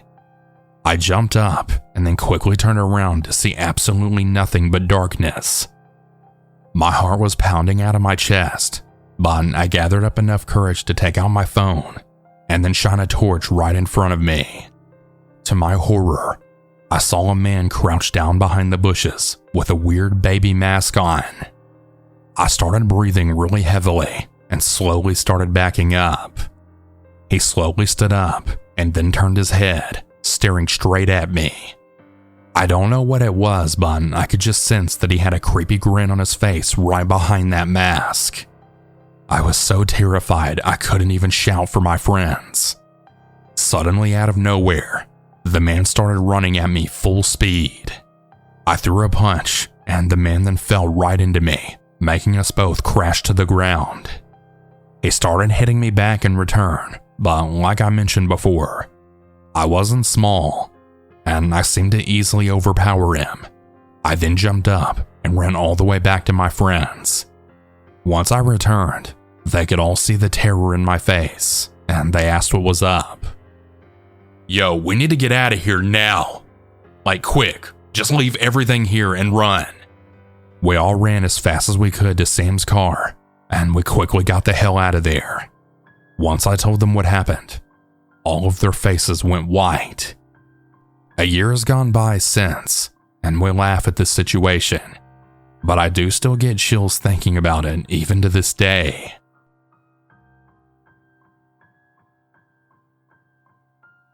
My name is Rose. I'm a female, and at the time of this story I was 18. I lived in Oregon, and I went on a vacation to Eureka, California with my dad and stepdad. The first morning we woke up in the hotel, I had told my father that I wanted to go have breakfast at the buffet, and neither nor my stepdad or my dad wanted to come, so I went by myself. I'd walked to the buffet to get my breakfast, and I then went to the tea and the coffee area. That's when I noticed this strange man staring at me as I was pouring my drink. Shortly after, I decided to head back to my room, and I didn't really think about the man again. After I got back to my hotel room though, I then realized that I forgot to grab a spoon for my yogurt, so I headed out of my room for one last time. I went to get my spoon, and I had headed back to my room, when I noticed that the same man was staring at me in the gym doorway because my room was near the gym. As I went to turn around to put my key card in, I then felt someone come up right behind me. That's when I turned around to see who it was, and lo and behold, it's the same man from before. I asked if he needed anything because he was literally just standing there and not saying a single word. This is where it takes a really disgusting turn. As I'm looking at him, he then points down to his private area, and he actually had his junk out, much to my disgust. As you can all imagine, this horrified me, and I then sprinted away to the hotel laundry room. Thankfully, there was a staff member there, and I then relayed everything that happened thus far, all while crying out of fear, as I'm actually a victim of sexual assault in the past. The woman took me to the front desk, where they then called the police. When the police arrived, he had asked me a few questions while reviewing the hallway footage. He then actually said to me, Welcome to California. You should have kicked him in the balls or threw your food at him. So yeah, the police were essentially useless. I don't even know if they ever did anything about this guy, and I don't know where this man is now, but I really hope he hasn't done these same things to any other women, and hopefully he's rotting in a jail cell somewhere. This was a very traumatic experience for me, and it brought back my PTSD, which is never a fun experience. Anyways, thanks to everyone who listened, and be careful.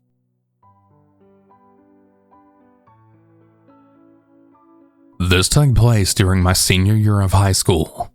It happened on my 18th birthday, so you can say that it wasn't a good way to celebrate. Anyway, I was out late that night with my 3 friends, John, Tracy, and Zoe. We were at the casino playing on the slot machines and just doing everything in the casino. Well, after having some fun for about 4 hours, we'd went to our room at the hotel in the casino. We decided to all share one room since we didn't want to spend too much money on each of us getting a room. So John and I shared one bed, and Tracy and Zoe shared the other. Well, at about 3:30 in the morning, we were all woken up to a loud pounding on the door. It was 3:30 a.m. there, and there was no way in hell any of us were answering it. Then that same pounding happened again. Zoe then got out of bed to look at the peephole. She said that there was a guy who looked to be in around his 40s in a bathrobe. She then asked out loud, "What do you want, bro? It's 3:30 in the morning. We're trying to sleep." The guy on the other end just said, "Hey, it's housekeeping." I looked out the peephole to see the guy, and I then told him we're doing fine. We don't need anything. I clearly knew he wasn't a housekeeper because he was in a bathrobe, so he was obviously a guest there. I actually even told him this, that I knew he wasn't a housekeeper because he was a guest and he was wearing a robe. Then the guy said back, "Let me inside or I'm gonna break down the fucking door." Tracy then went to the door and told the guy to leave or she'd be calling the front desk. Then the guy lost it. He said that he had a gun and he then demanded to be let in or he would break down the door and shoot all of us. John then stepped in. Then he said, "Listen, motherfucker, if you don't get the fuck away from our room, I'm calling the police." The guy then started kicking our door all while screaming like a maniac. Tracy called the front desk and John called the police. And the police arrived in about 5 minutes. They arrived and arrested the guy, and we went to the police to explain everything that happened. They said the guy was wanted for breaking and entering. The guy that tried breaking into our room looked really pissed in the face, like an angry demon that came straight out of hell or something. The police took the guy away, and he was actually banned from ever entering that casino or the hotel ever again.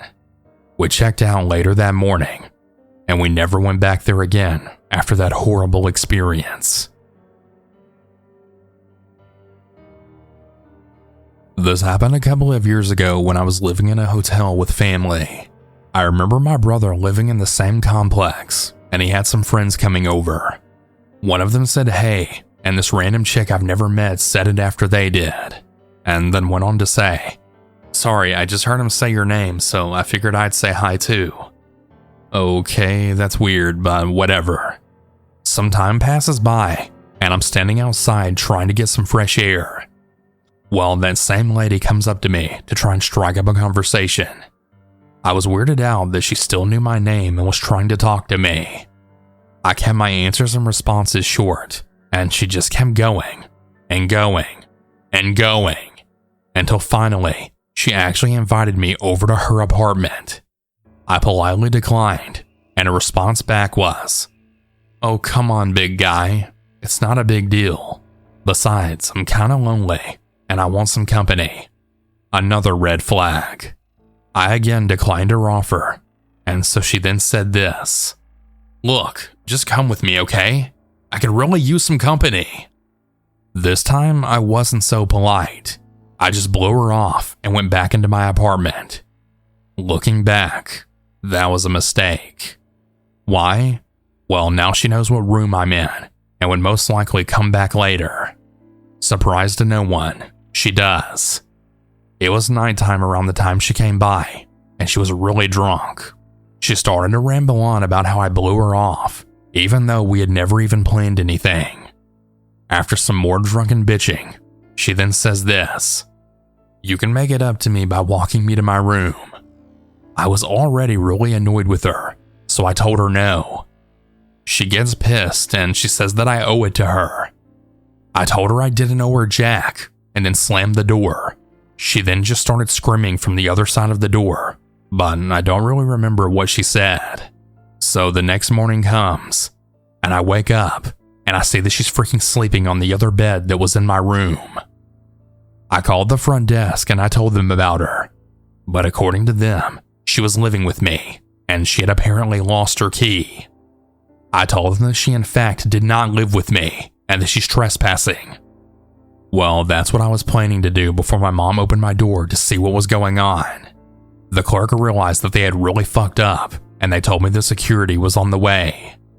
After I hung up, I saw my mom shake this woman awake. She told her to get out of my room, and this lady responded back with, "I ain't going fucking nowhere, lady." I told her the security was on the way, and she literally just shrugged and just sat there on the bed, saying that I still owed her, and that I was going to pay her back whether I liked it or not.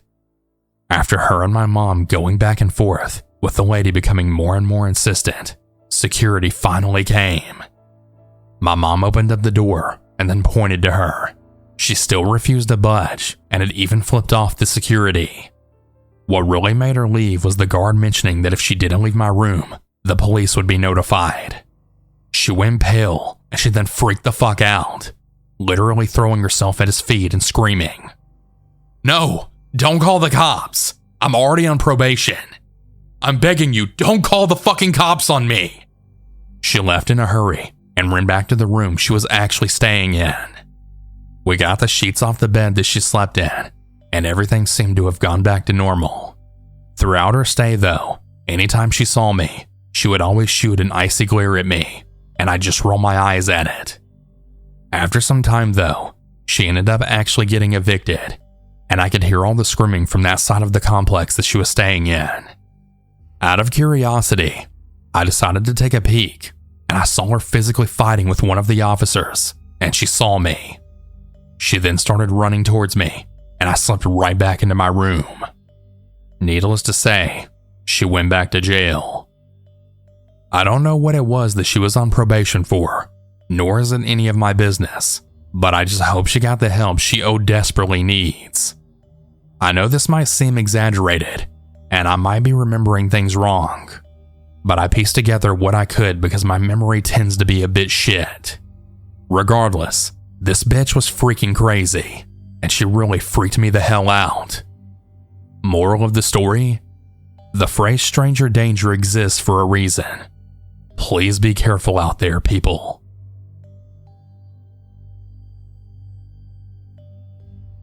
I'm a male, and I was 13 when this happened. I'm 19 now, and it still gives me the creeps to this day. I was at a hotel with my older sister who was 15 at the time, and my mom. We were out of town visiting relatives during the summer when school wasn't in session. My sister and I went to the pool room with our 4 cousins to go hang out for a while our moms went for a girls' night out. After about 2 hours in the pool, we showered in the showering area in the pool room and dried off. My sister and cousins went back to our room to hang out. I told them I'd catch up with them since I had something else I needed to do first. Later on afterwards, we had all gotten dressed, and I went to the vending machine to get us all some snacks and sodas with my allowance. Well, as I just went up to the snack machine, there was an older guy that approached me from behind, and he looked to be in his late 20s.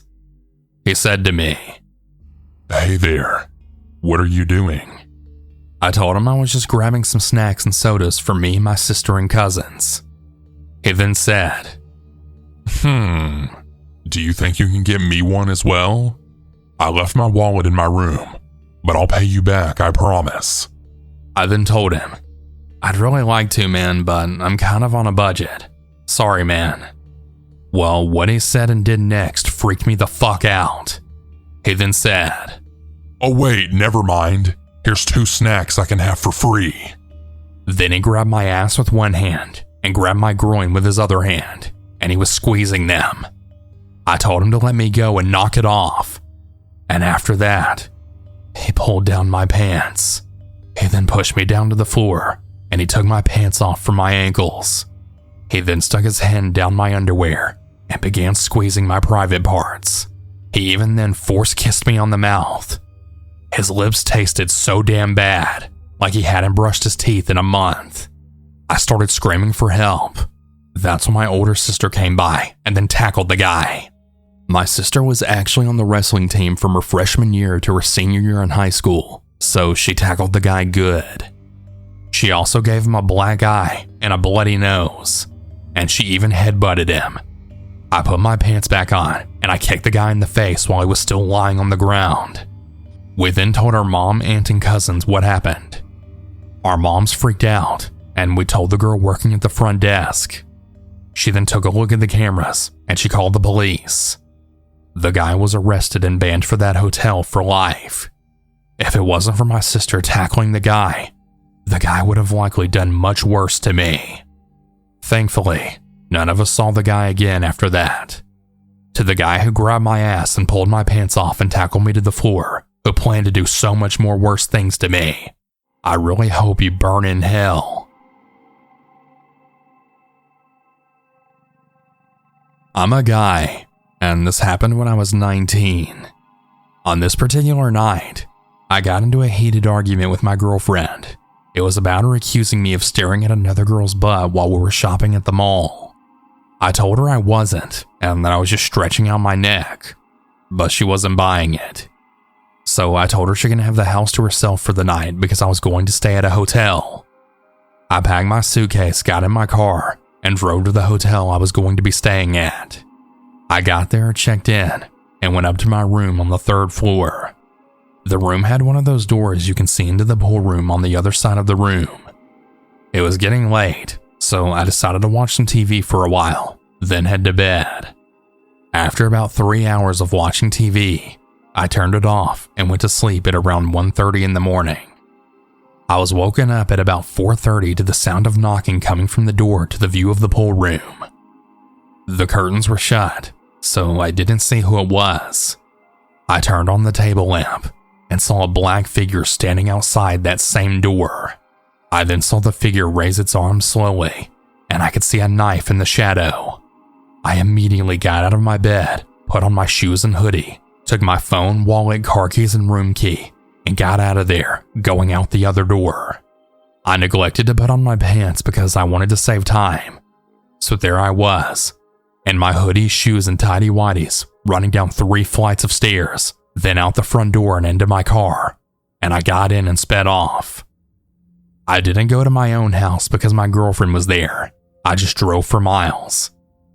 After about 45 minutes of driving, I drove back to the hotel, and I went back inside and back to my room.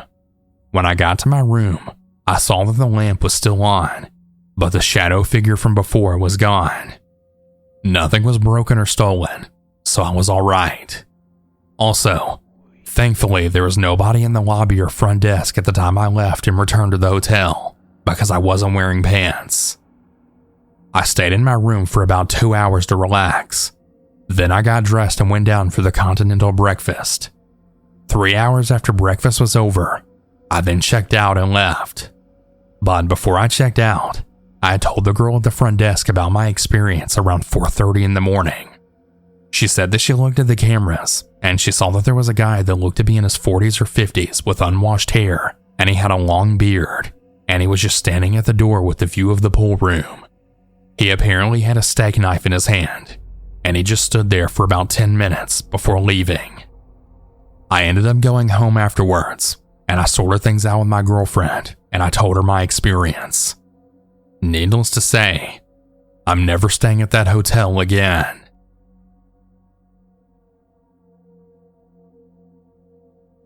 I was 18 at the time, and I had just graduated high school, and I went to stay at a hotel for the night after the water heater in my house broke. I had my older brother go over to my house to fix it since he's a professional at doing that kind of stuff. He even told me to let it sit for a while so it can work its way to working again. So after I checked in, I went to my room and unpacked my bags. I decided to watch some TV for a while before leaving to go get something to eat at one of the restaurants down the block. 4 hours after I got back to my room, around 10:30 p.m., I got a call from the girl at the front desk. She told me to stay in my room with the door locked because there was apparently a guy in the hotel with a gun. I immediately went into panic mode. I made sure that the door was locked, which it was, and I then went into my bed. I then pulled the blankets over me because I was seriously that terrified. Just then, I heard 2 gunshots, and there was a guy and a woman screaming. Then the guy with the gun went banging on other guest doors, and for each door he banged on, he screamed, "Open the fucking door or I'm gonna break it in and shoot you!" I felt my heart racing. Then seconds later, he came to my door and banged on it very hard, saying he was going to break the door in and shoot me if I didn't let him in. My heart was practically racing, and I was crying at the same time. I was so fucking scared that I ended up shitting myself. I'm not even kidding. I had to lay in my bed in my shit-filled pants until the all clear was given. Then the guy moved on to another door and ended up breaking that one in. I then heard a woman screaming from that room. Then the guy ran off with a little girl in that same room who he had kidnapped. The woman was now screaming for the man to bring back her daughter. Then I heard a loud, "Drop the gun and let the girl go." The cops were here. They managed to arrest the guy, and the girl reunited with her mom. The all clear was given, and I went to the bathroom to freshen up and then changed into clean clothes. I discarded my soiled clothes, and I was really relieved that the guy was taken out of the building by the cops. When the police had investigated everything that happened, they said that when those 2 gunshots went off, the guy that had the gun had shot and killed a 12-year-old boy, and the man and woman that screamed afterwards were his parents. I'm 27 years old now. I still to this day cannot believe this fucking happened. It's absolutely horrifying to think about. I really hope those 2 parents are doing better now, but with losing a child, I highly doubt it.